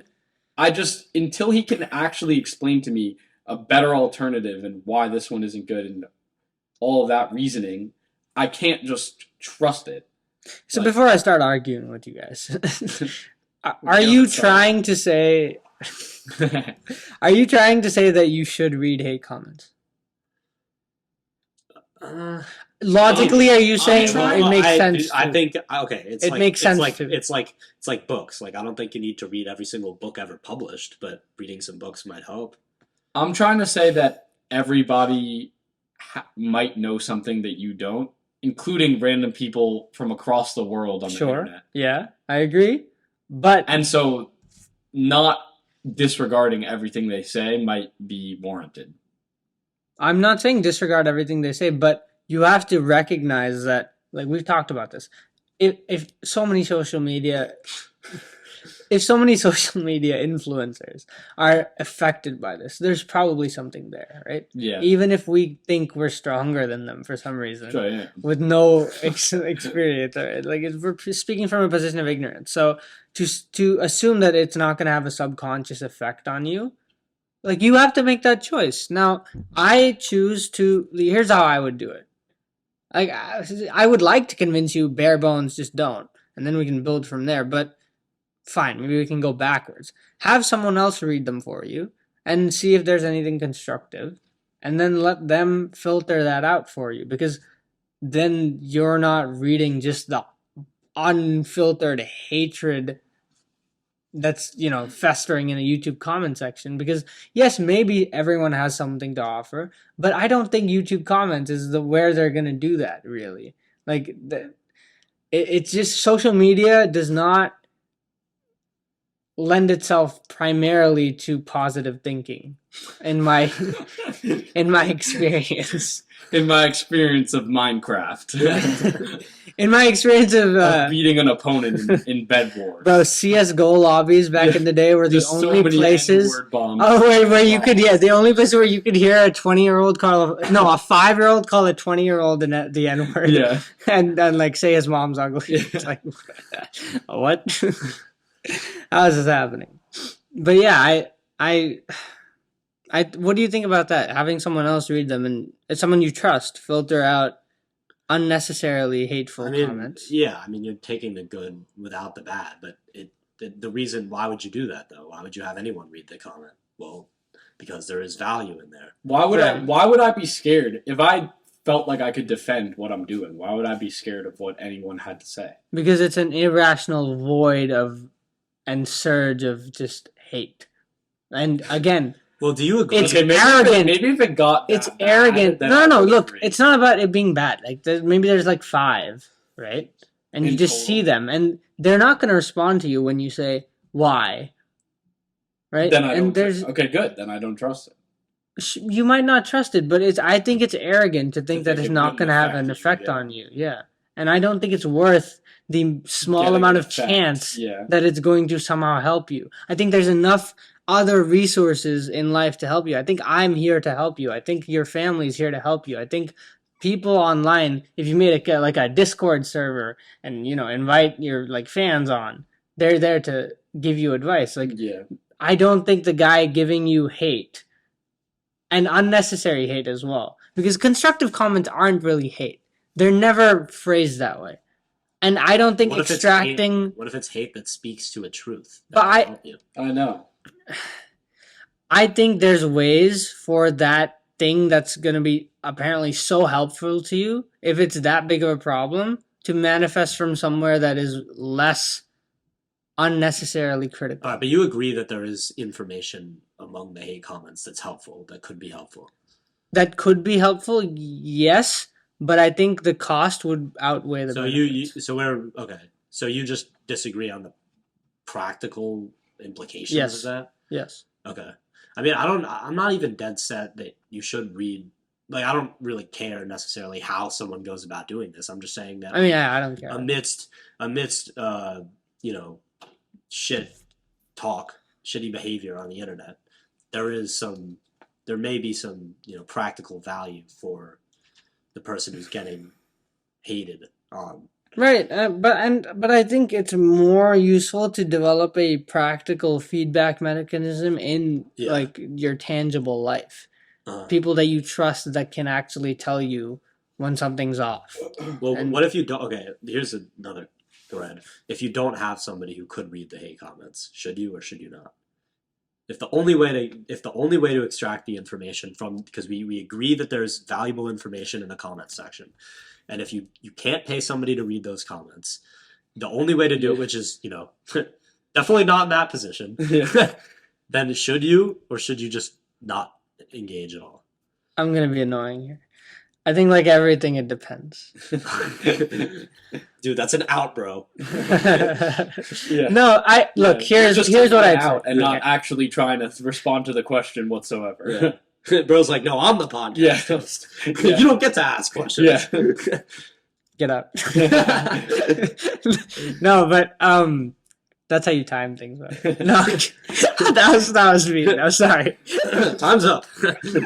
Oh my god. Here's what I'd say. Okay, I don't like the idea of living in fear of something. So here's what I'd say.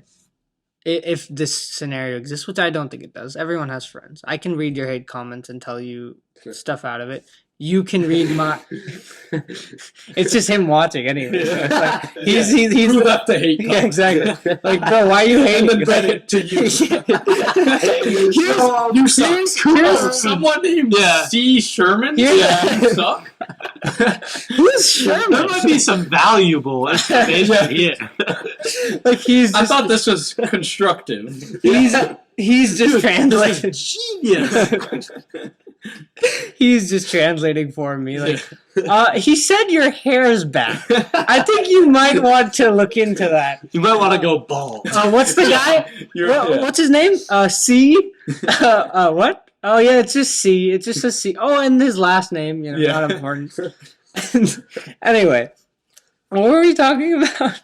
If it should someone. Yeah, I don't like living in fear. I don't like the idea of living in fear. So if this scenario exists, we can just talk about it, but I really don't think it's a real thing. Because if someone has no friends, I'm saying I think they need to just make some friends. It's more of a thought experiment. I know. I think you should try it. And I think, okay, how about this? Even if you, because I'm adjusting this in real time. Right? Yeah. I'm not dead set on any of this.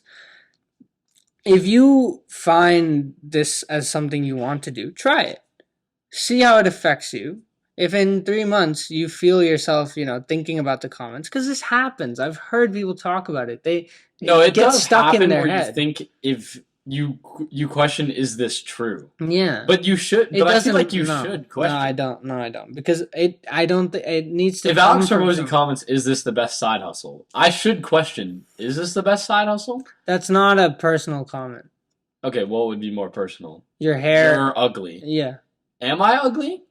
It's like, is that a useful question to contemplate? Depends on what's useful to you. It's also like, if I am ugly, is there something I can do about it? Yeah. Or is this just something I'm stuck with? Yeah. If or is it something? What can I do? If not, then okay. How can I make up for this? Yeah. I think there is value in that. I think.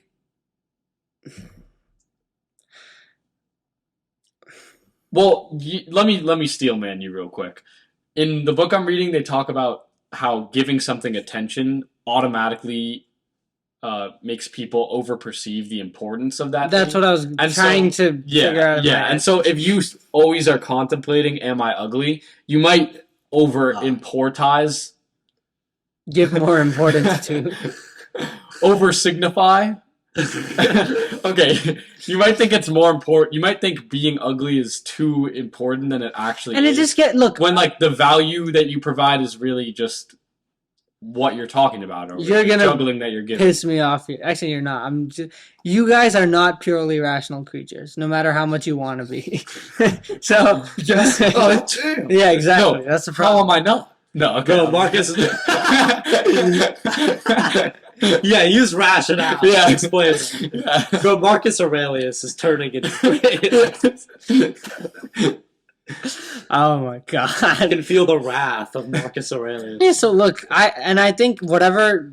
I don't think you're gonna get that much value out of it. But let's say you want to be a masochist, and you want to fucking, you just think about backwards in front of the whole campus for 20 minutes, calling me a masochist. Just outed me. I don't do that. Cooper, I don't. I promise. Oh, wait. Come on, Cooper. You didn't need to do that. He said he was going to do it with me. Then he pussied out. Cap. No, I would do it. I was eating my breakfast. Yeah. Nah, but look, I actually see the value in that. I know. Exactly. I know it was a joke, but it is useful to understand the difference, because here, I think you are doing a form of hate, like Goggins records. Let me steel man you for a second. Goggins records, takes his hate comments.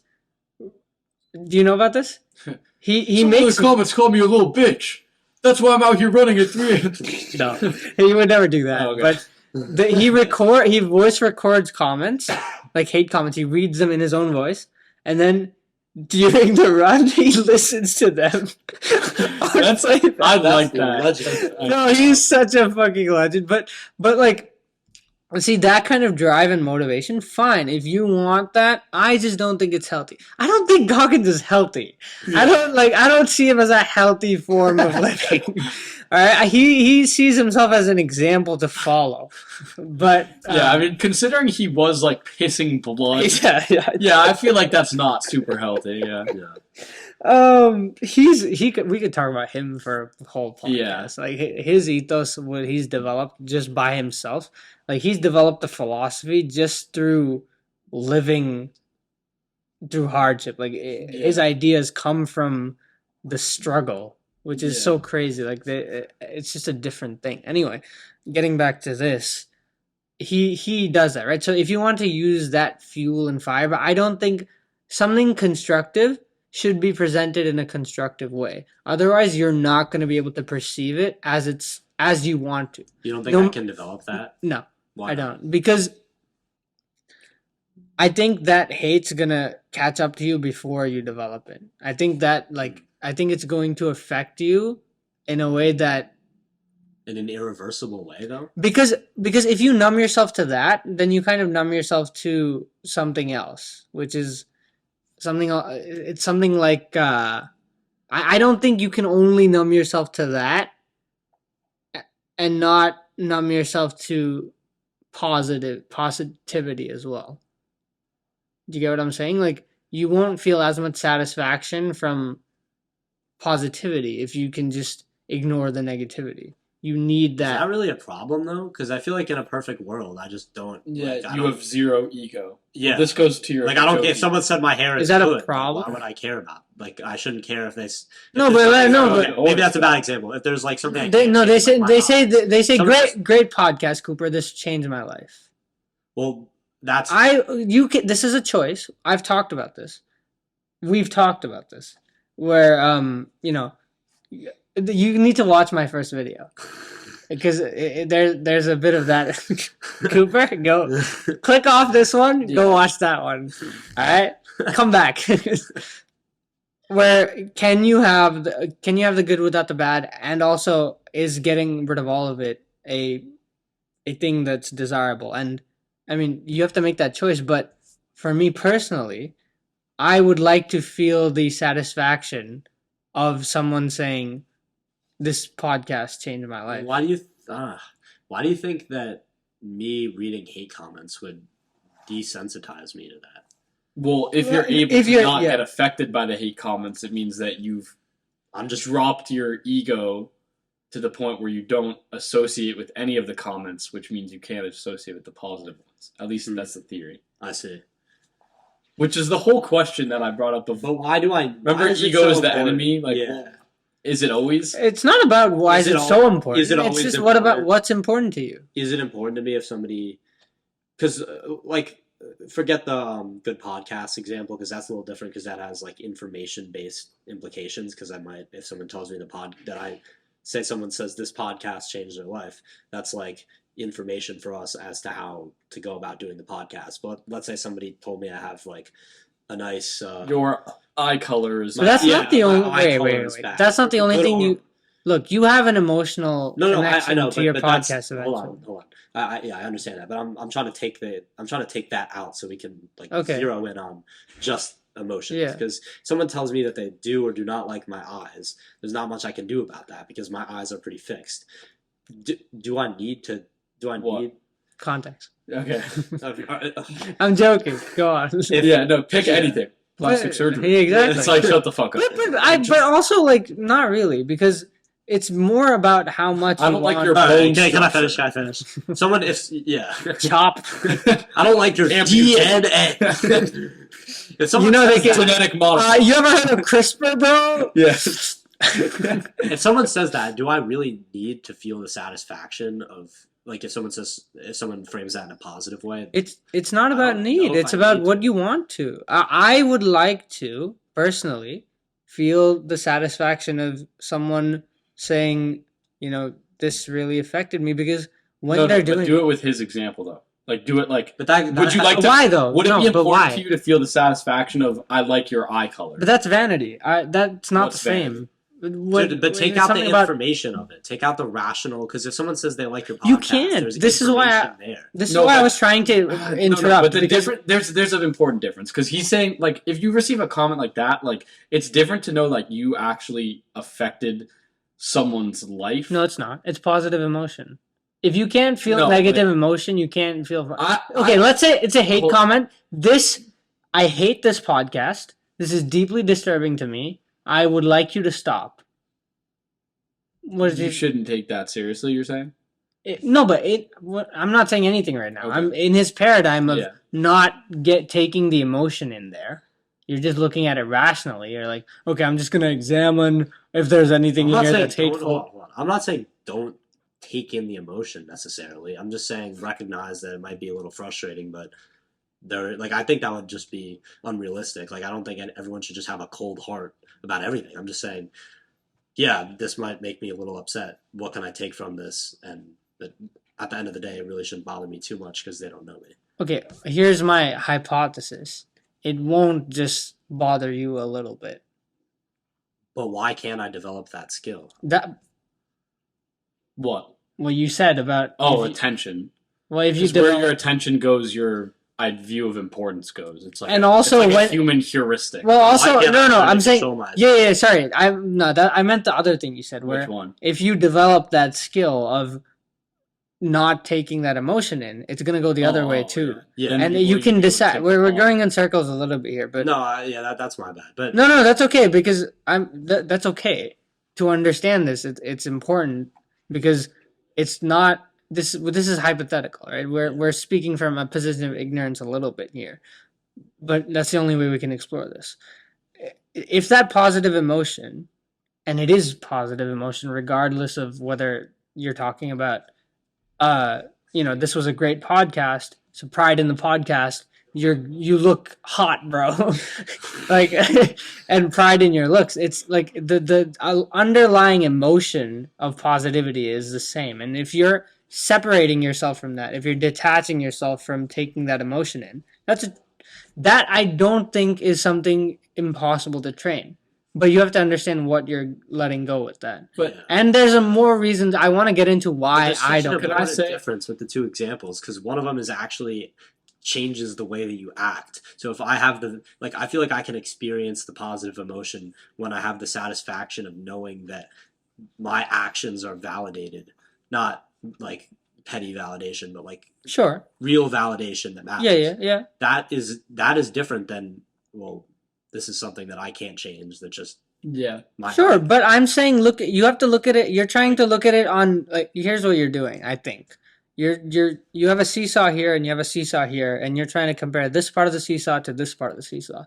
I'm saying the whole seesaw is one thing. Is that no? They're two different seesaws. You're right. Then why can't I just desensitize my seesaw? Happiness? You can probably. Why can't I not? Why can't I like say, you know what? I don't really care how I feel about vanity, about looks. If someone tells me something that won't change anything that I do, and if somebody gives me a compliment that does affect how I act, then I'm okay with my feelings being a little wrapped up in that. I agree with that. I think it's like I do agree with what you said. I'm waiting to speak, but where positive and negative, you can't only take one, but you can take significance of like a comment. Like if someone says "get a job," little N-word, like I can see that as insignificant.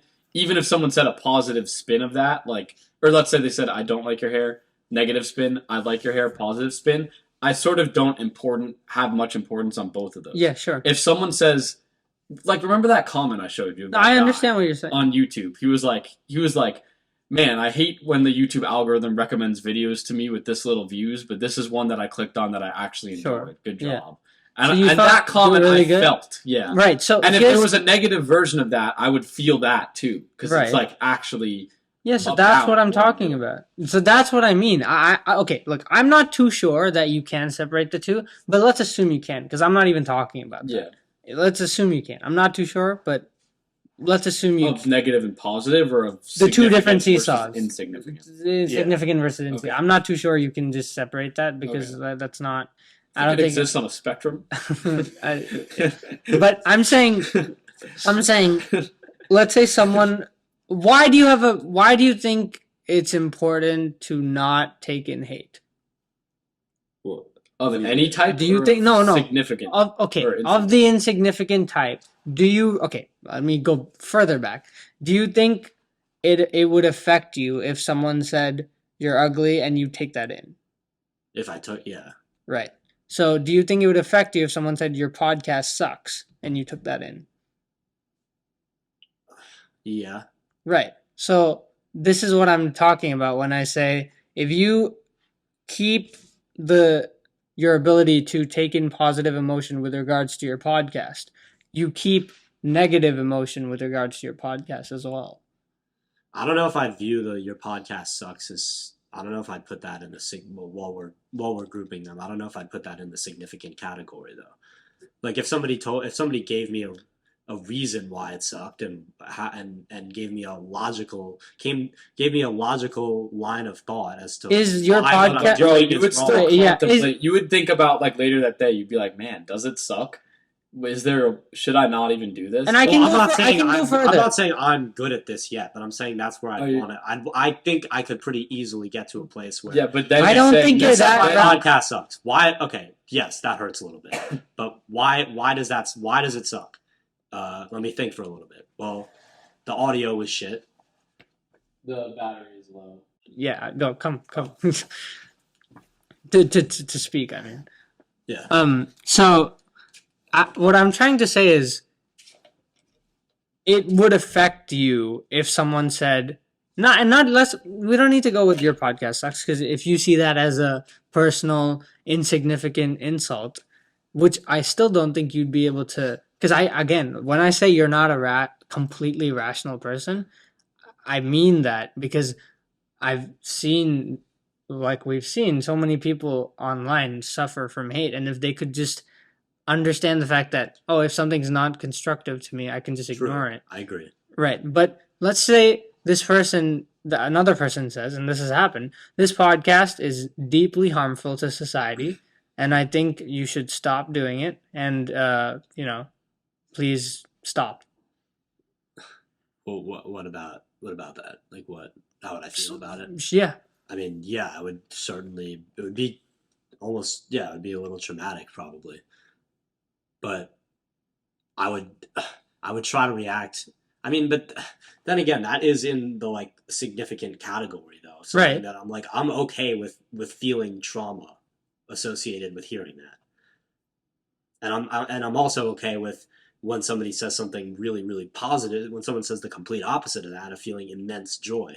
What I'm not okay with is when it's something that's completely insignificant, like something that I can't change, has no implications on the way that I act, means nothing, is inaccurate. I'm not okay with that affecting me. But why take that in? Because I think here's what I'm saying. I don't think it's possible. No, why read that is what I'm saying, because I think I would like to believe that I surround myself with people that I trust, that I value, and that I make sure understand that they can say things to me that I don't agree with.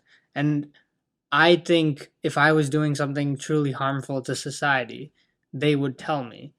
And someone online who just thinks that but gives no reason for it, the same way someone says, this podcast changed my life, you're awesome. You have no reason for it, but you just took it in. And it's that easy to take hate in. It's just not as intuitive to understand why you would. You think, I'll take positive emotion in because it feels good.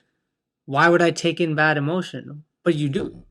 That's the problem. It's not intuitive to understand. That's a great point. Yeah, that's interesting because that's so true that I would take in. Yeah. If someone complimented my podcast, I wouldn't expect them to give me a reason. I would just trust them. Yeah, because it feels good. Yeah. But if someone was like, "This podcast sucks," why? I would be like, "Why?" Yeah, I'd be like, "How can you say something and not back it up?" Right, but there is the other guy, but there's a reason for that. You think it's good. Yeah. That it's confirmation bias. Yeah, kind of. But see, this is why I'm saying, it's good to have someone else read them because they can give you the positive comments, the constructive comments, and then tell if there's an outpouring. What if you don't have somebody else there? make a friend. It's not that hard. Okay, but what if you? I'm saying that it's not that hard. Then fine. Do it for 2 months. See how it's affecting you, and if it's tangibly affecting you, I don't think that the paltry benefit that you would get from hate comments is gonna be worth destroying your mental health for. Okay. Yeah, I mean, I definitely see your point. There are definitely serious drawbacks and mental health concerns to it, but I also think that there could be benefits to it. But yeah, it is. It's a position of ignorance. It's difficult. I can't speak with any certainty either because I haven't experienced it. You haven't experienced it. But it is. We're gonna have to. Difficult to know like what has more utility, like the mental health side of things, or the potential benefits from feedback, which is often said in a way that isn't helpful but could be. The way I see it, everyone who's gone through that says the same shit, that like it starts to bother them as much as they don't want it to. And it's just not worth it to me. To your point, I mean, I've heard like Sam Harris, who's, I mean, he's an admirable person. Just, I mean, he's a bitch. Opinions aside, I mean, he has paid such a price on social media to have the ideas that he has, because he's not. Yeah, would you say he's harmful to society? Because a lot of people think that. Well, and I would not say that. And he's spoken openly about like deleting Twitter and how huge that's been. I don't think myself better than Sam Harris. And I think, and I also look at Sam Harris as I've extremely rational, but also and also incredibly good at dealing with emotional difficulties. I've done his meditation. Yeah. His whole meditation is dissociating. Like I know how wise he is. So I do see your point in that sense that it might not. But I don't know. But experiment. I feel like I feel like we're at this point sort of speculating about what the human capacity is for dealing. He deleted Twitter.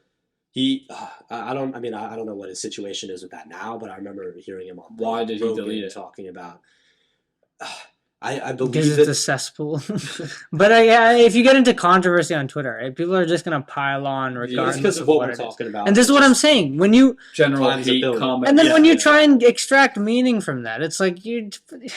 At some point, there's better places to do it. Yeah, but I feel like we've gotten to the point of this conversation where it's now very contextual. That's a good thing though. We've gone somewhere. I think it's like, okay, or you have to decide when you're reading all this bullshit, like, are you getting something out of it, or is it just tearing you apart? Yeah, but I think the point I made, not to toot my own horn, is kind of important. Where like your own you want? All right, okay. Make a point. I want to hear it.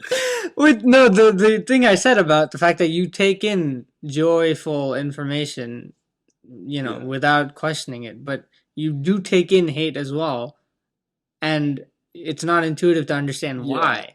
And so it's more corrosive. Like I can't. No, that honestly completely changed my belief, because I was because I noticed I really do that. Like if someone makes a criticism, I'll be like, why?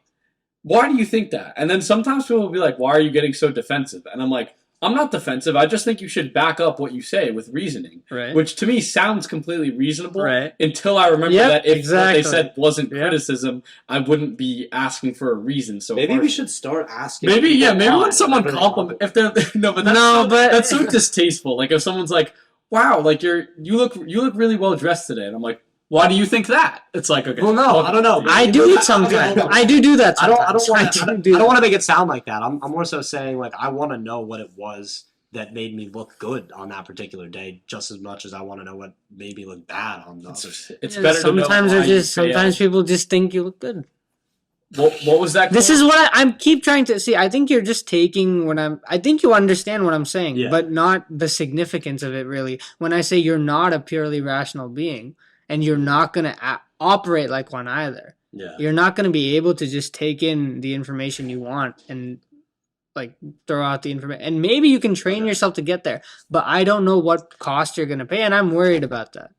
So, I hope you experiment, because I would like to know too. I'd like to talk to you about that. Sorry, this reminded me of the quote I showed you the other day. It was like, it's far better to have understood why you failed than to be ignorant of why you succeeded. Right. But oh wait. Oh, so you want to know both? Yeah. Yeah, exactly. Yeah. Yeah, right.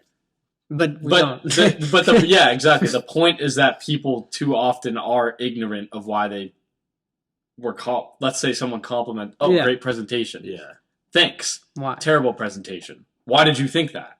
Yeah. Like, why aren't you asking the person, why did you think the And presentation one was way good? to look at So it you is, can you know, repeat for that. growth, like you want to, but I guess you should do it in both cases. Then. Yeah. Which I'm maybe, gonna start. but- I'm gonna start doing. I'm gonna start noticing that more at least. Sure, yeah, but You gotta I don't find a think way to- excessively doing that is a good thing either, because Yeah. sometimes people just are giving you compliments to be nice, and I don't think that's a fully And they're terrible untrue. problem. No, but they don't need to be untrue. No, dude, every time someone's ever complimented me, it was because of a rational line of thought. Nobody's ever just said anything to make me feel good. Can we do the thumbnail again? Just because, like, I want that as this friend. Like,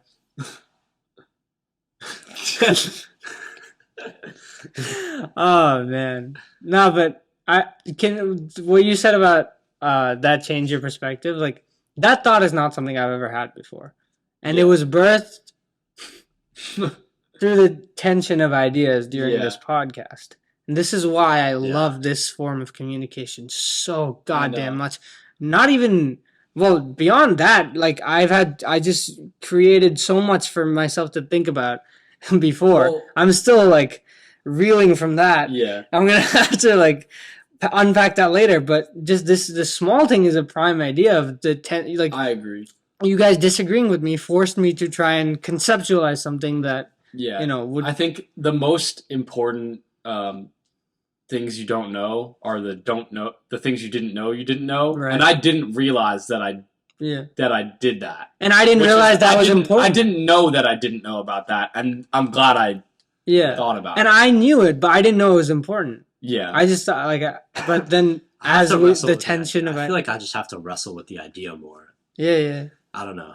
Are you gonna start asking people why when they compliment you? Don't do that. I'm gonna try to. I think my takeaway is I need to consider more like, because right now I recognize that I'm just, I'm not a rational being. Right. I'm not a rational being, but that's often because like the way I used to view that is like my emotions have been getting in the way, but to an extent that's like I can control it. But I don't know, maybe I need to change my perspective and think like, well, maybe the reason my emotions are getting in the way is just because that's how I'm supposed to be. Like, I don't know. How do you? I don't know if that makes any sense. Did you repeat? The question is, should you? Well, the question is, I guess one, should you try to be rational, and then the second question is, should you try to dampen your emotions to be more rational, or should you live life to intertwine your emotions? Gonna be annoying again. It depends. It depends. No, But- it's balance. Yeah. And think how you should find take- that balance is through experimentation and seeing what works for you.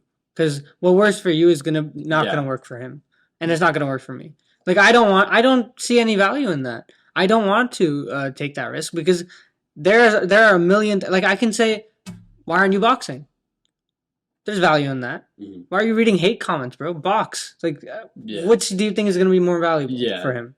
Boxing. Not even you're not Yeah. even questioning it at all. Yeah. Why aren't you doing that, pussy? No, but like, no, but this is what I'm saying, right?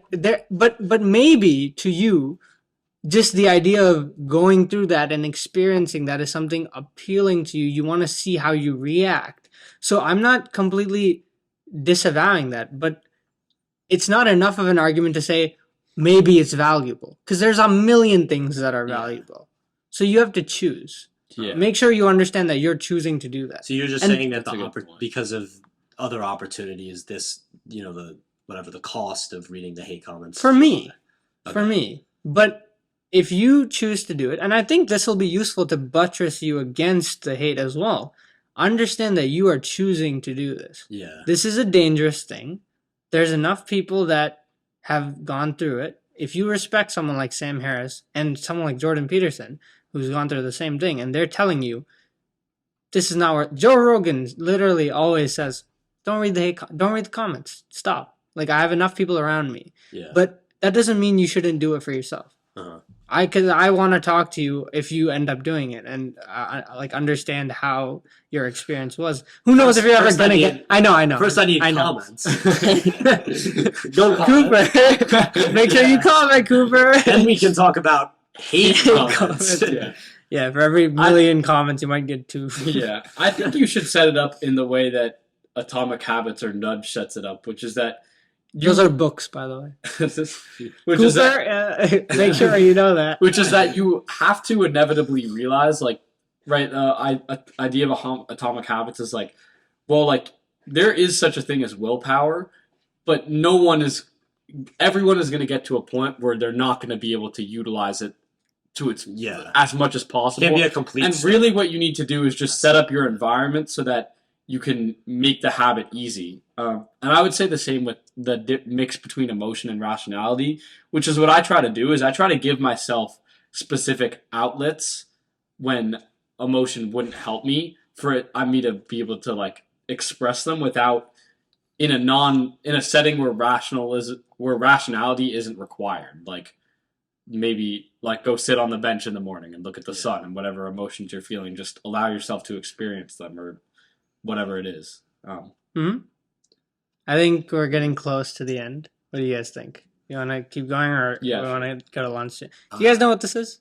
Oh, do you have something? No. It is. It is a hijokey. I kind of want to talk about. I kind of want to bring it back to what we were talking about before, in terms of like how to find meaning, and because you told me to remember. Yeah, sure. I kind of do want to talk about that, like, and it's your podcast. Lunch is gonna be a problem. If you don't want to talk about that, we don't have to. No, we're already past lunch, so I'm fucked anyway. Just a cup of grilled cheese. What do you guys like do in those situations where it's like there's not an obvious way to find meaning out of it, and it's just like it just feels like a bad situation. Yeah. What do you do? Can I bring up? I think we we've talked discovered about this with Alex also. And we were talking about the difference between like taking cold showers, which is like voluntary, versus like writing an essay for a class that you hate for a subject that you don't like to get a grade that you don't care about. Yeah. Like the difference between those two things. No, you can't bring it up. Could you try relating that to what he said? Because I think it's definitely relevant. Give me a second. Okay. And then just talk to him for a bit. No, don't do that, because the mic's like fucking cracking up. No, it's only if you like hit the table. But why would you do that? No, okay, well, because they're not. I know. The information is. I know. But my one viewer just like had his ears right. Yeah. Yeah, exactly. I'm like clicking ahead. Yeah. The 10 second. Cooper's retention rate to himself dropped. Yeah. I don't see any direct way to relate it. The only way I see is. And I actually was going to kind of get to voluntary versus his path, kind of, actually, which is just doing the best you can with the situation you have. I think one thing we've discovered today through talking is that regardless of the situation, if you apply yourself to the best of your ability, just that even if you feel like everything is trying to make sure you don't do that, doing it in spite of that act of rebellion, you can train yourself to find meaning out of that. Mm-hmm. Now, that's just the bare bones of it, right? I think the next thing, which is also really important I think I talked about this on your podcast, which is understand yourself. Understand who you are. I think so many people today don't even know who they are. They're not comfortable with themselves. They're not comfortable. That mean? Depends. It depends on who you are. Like, no. Well, the pie gets bigger. Yeah. Well, the pie gets bigger for everyone. So. Yeah. It's like, but what does it mean though? But actually, what does it mean? Like, let's say I've decided today I want to find myself. What does that mean? All war is deception. Son. Art of war. All warfare is based upon deception. I was not really here. Yeah. So. If what I just said means nothing to anyone, fine. I can give you steps to try and get there, right? Mm-hmm. But then you can't come back to me and be like, that didn't work, you're a fraud, you suck. Come back to me, tell me it didn't work. I'll say, I'm sorry, let's try again. Yeah. That's the way to For do this. finding out Right. who you are. Yeah, sure. Because what can you tell me what it means though? what it means is, Yeah, what does it mean? you're gonna have to figure that out. But what it means, okay, I'll try. What is I'll the try. journey that you're trying? Right, I'll try. Point A to point B. I'll try. Not knowing versus knowing. What is the difference? I don't know who I am, but I know a lot more of who How do I you am. know you don't know? Because the good question. Nice. Okay, Thanks. so here's how it started for me. I realized that this journey for me started when I went to Stanford for my creative writing camp, and I realized that education is a sham. Yeah. Especially as Mark in India. Twain once said. Yeah, so I kind of realized through an external factor that what was inside me was not being cultivated by anything outside. And so I'm not sure what that can be for everyone, right? That's why I keep saying it depends. Yeah. Right? Like maybe they can just find it on themselves, like just walking one day, they see a trash can, they're like, I am trash. I want to not be trash. Yeah. It sounds stupid, but like I don't think that's completely out of the realm of possibility. Yeah. My point is basically whatever step, the first time you feel a disconnect between who you are and what you're doing. Yes, exactly. Follow that. Because it will take you somewhere. Yeah. And if you don't feel that at all, maybe you're already kind of on a path. Maybe you just know who you are. No, you don't know who you are. No one knows who they are. No one knows who they are. Is that right? Yeah, that makes... I think that's... who cares? Point is, there are certain things you can do. One of which, I think, which I'm developing this as I go right now, is doing the best you can with whatever you're already doing. I think that practice, that rebellion, will show you who you are in different ways. Like where your tolerance is, what you enjoy. Because it'll show you, okay, I don't enjoy this. Let me try something else. And maybe you don't have that option, but maybe you have more choice than you think you have. It's just about looking around and looking. Another thing would be just sitting with yourself and asking the question, really asking the question, who am I? Yeah. What are my beliefs? What are my values? What do I care about in this life? Who do I care about in this life? Who are the people that are important to me? These questions are not irrelevant. They tell you, they give you a path to discovering who you are. And the reason that's important is because who you are decides what you value. And what you value decides why you're alive.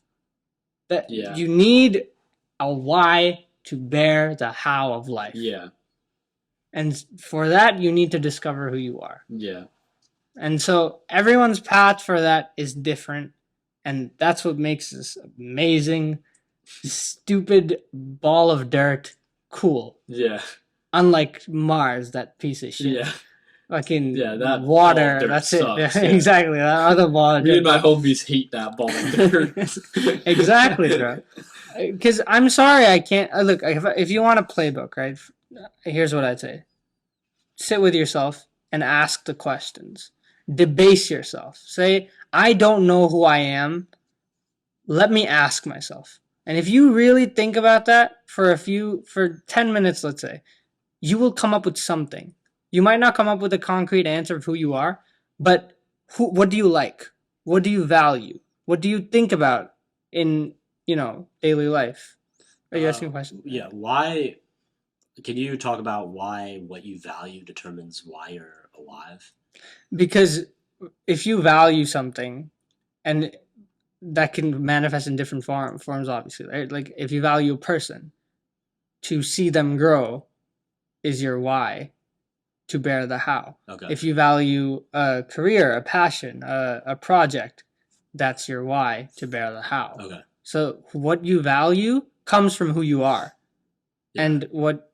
And why you stay here on this plane of existence, as I hope we will, is to fulfill that. What if you don't value what you're doing though? Find But what if you can't really get out of the situation? Yeah, what if Frankel didn't value the concentration camp? Well, he found that, but this is what we've already answered that question. I know. But that's what you're asking, right? Yeah.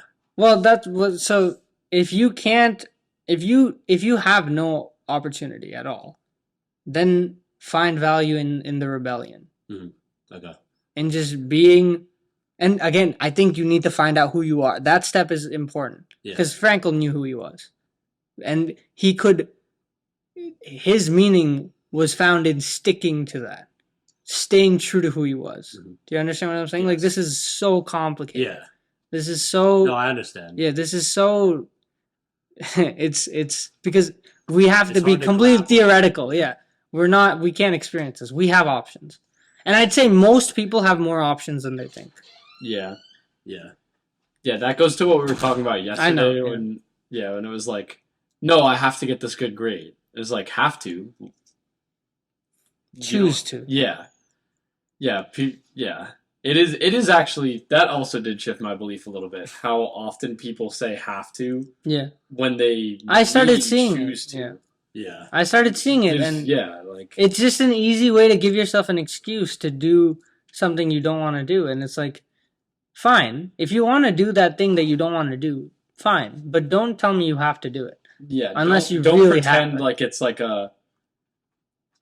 you would have died if you didn't. Yeah, exactly, because there are people like that.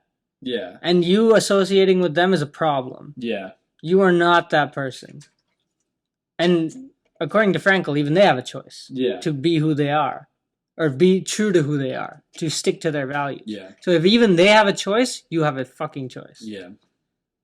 Anyway, does that? But more of a framework. Again, sit with yourself, ask the questions, do something. Here's what I'd also say: moving forward towards something, that's a good idea. So finding a framework where you can leverage that dopamine in moving forward in something.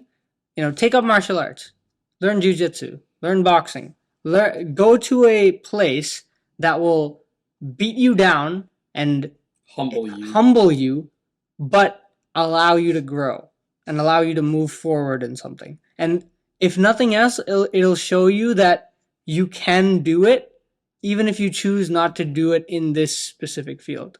3 months of jiu-jitsu, your knees are fucked. All right, I'm going to go do something else. But you learned how to do something. Just do something. Just do something. And I also do the asking yourself who you are, because that's important. I think it's important to understand who you are, and it's going to take time, and it's going to be a long, annoying process, because we're all pieces of shit. We're all pieces of shit, huh? Yeah. Sorry.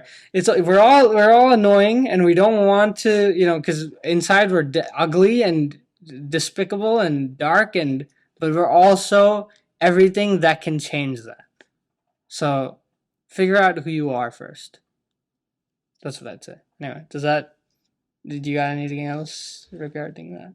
Yeah, I guess the part that might be harder than your, I don't want to sound. No, you can say it. It might be a lot. Well, no, a lot of this is hard. Yeah, it's definitely a lot easier said than done. Of course, to be at home, like in your room, surrounded by candles, thinking about who am I? Like, how do you expedite the process, or maybe not expedite the process, but make the process more efficient? Because sometimes when I'm sort of thinking, my thoughts will kind of go all over the place, and it's hard to come to a rational conclusion off of just thinking. How do you make that process as efficient as it possibly can be? Like most things in life, the best advice for this comes from martial arts. Be like all warfare is based on deception. Some say. This mother. Be like water. Let it flow. Don't try and control your thoughts. Don't try and catalyze an identity that isn't real. If you think, who am I? And your mind goes to, that tree looks like a penis. Let it go there. Let that happen. Yeah, let it go there. In a way. Sure. I mean, because... Is that mindfulness? I don't know. Because I feel like we were talking about this, though, and I was talking about how when I go to that bench, and you asked me, is it meditation? I was like, well... It's in part. I said it's like mindfulness. I didn't say it is mindfulness. I don't think it's the same thing, but I think the concept of just letting things happen and observing it is very real in mindfulness. It's a huge part of the philosophy. No, I relate to that a lot because my watch tells me to do mindfulness 3 times a day, and I ignore it every single time. So that. Well, I did want to get into this though because I did think it was interesting because there's two. I can see both practices being beneficial, which is you have one practice which is like meditation, which is where you purposely try to only think about exactly what is happening in the present and not other things. Let's focus. That's how it you requires describe focus. meditation. Yeah, it's Right not, when you start to think There's about, different forms. well, of when you start to meditation. think about, man, that tree does kind of look like you're supposed to return yourself. Well, back you're supposed to, to your breath, notice that you're thinking about but the return tree, back to and your then, breath. Yeah, The ideal, but wouldn't the ideal be to have all the crazy scrambled thoughts and not really consider any of them? I think there's like, okay, if you're asking me how to catalyze an identity from my own experience, no, because no, I'm not. I'm okay. comparing that. I'm comparing that to what you were saying, which is like you. But what's the goal, right? You sit down, yeah, like structure. But what's like, the goal? That's a good point. Yeah, so it's all dependent. Coming to a new conclusion.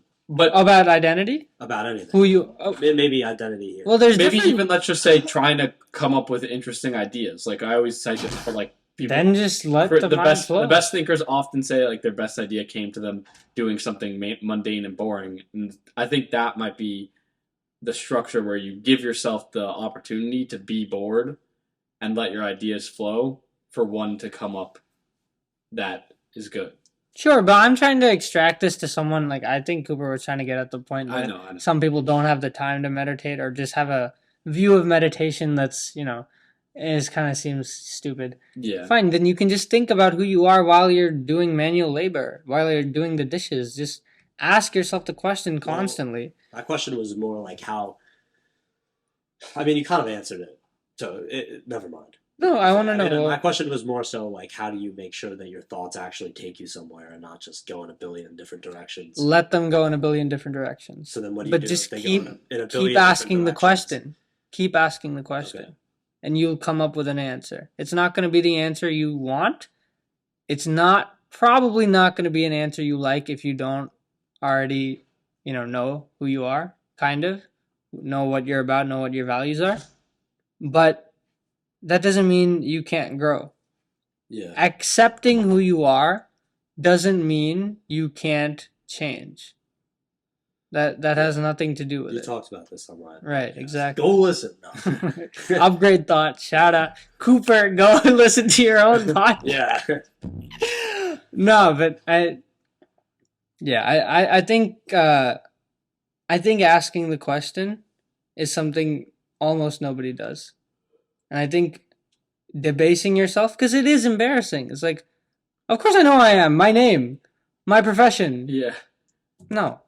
If you think this is not who you are, trust that instinct and ask yourself the question, truly.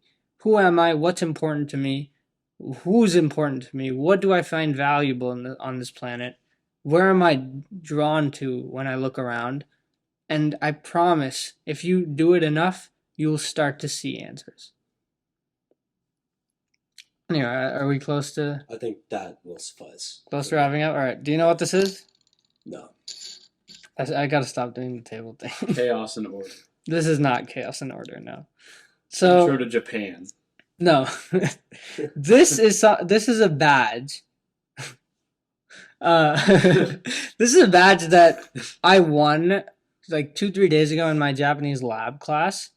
Basically, it was hilarious. Like there was like 50 kids, right, in the thing. And so we were divided up into teams of 4.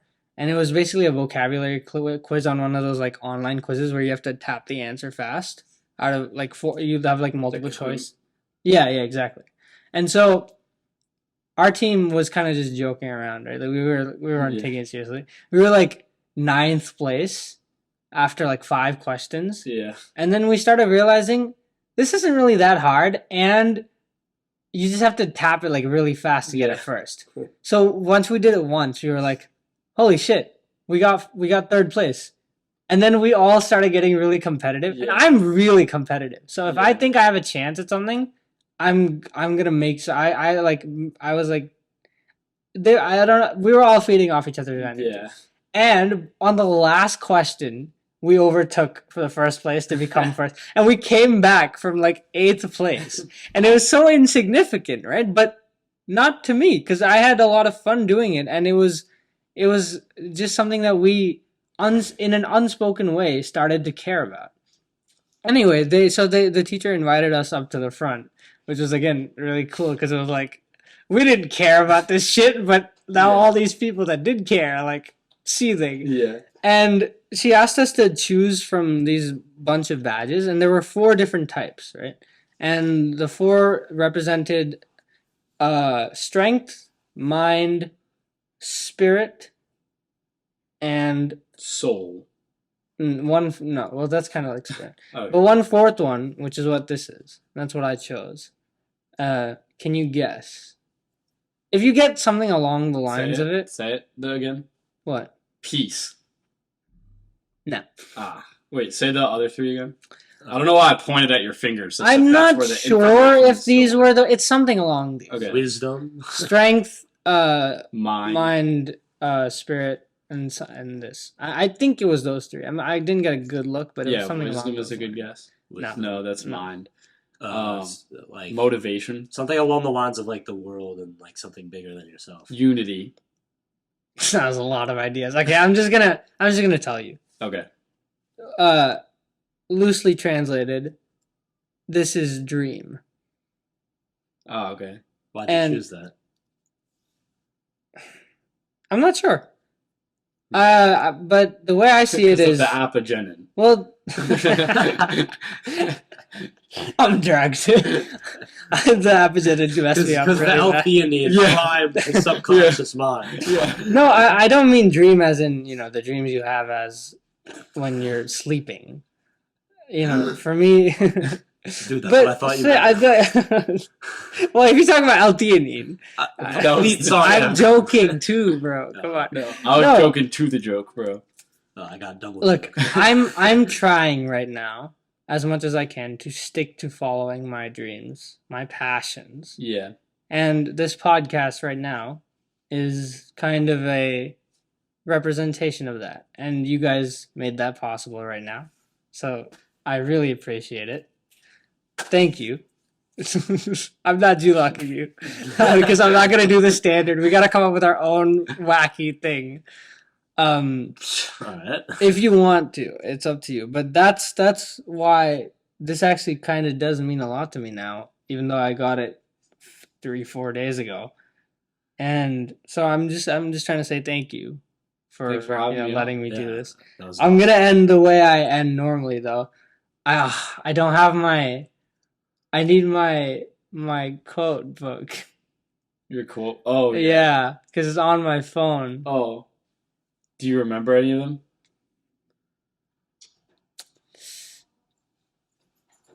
Well, you wanted the first one, right? Yeah. You wanted number 1. Here's I've tried to end all my podcasts with I have this quote book of like 35 quotes that have really struck out to me, that all of them really mean a lot to me. And the ones that mean the most are kind of at the top. And the number 1 quote is, all we have to decide is what to do with the time we have. Why did that speak to you? Because it really just, first of all, who said it? It's Gandalf. Oh. I was getting ready for Camus. Camus in there. Camus in there. But the reason that spoke to me is it just really reminded me of the fact that, time is limited, and that doesn't. Yeah. That's not necessarily a reason to fret, to worry, to lose your head. Well, we can get into that. Not worried. We can get into that another time. Urgent. We got to get into that another time because that's a whole other conversation. Okay. But to me, that's the first part. But then it gives me a sense of calm because all we have to decide, we have agency, we have choice, we have the only thing that we have complete control over is what we choose to do with our time. and I'm choosing to do this. Yeah. So thank you. Thank you. Thank you. Ah! Thanks for watching.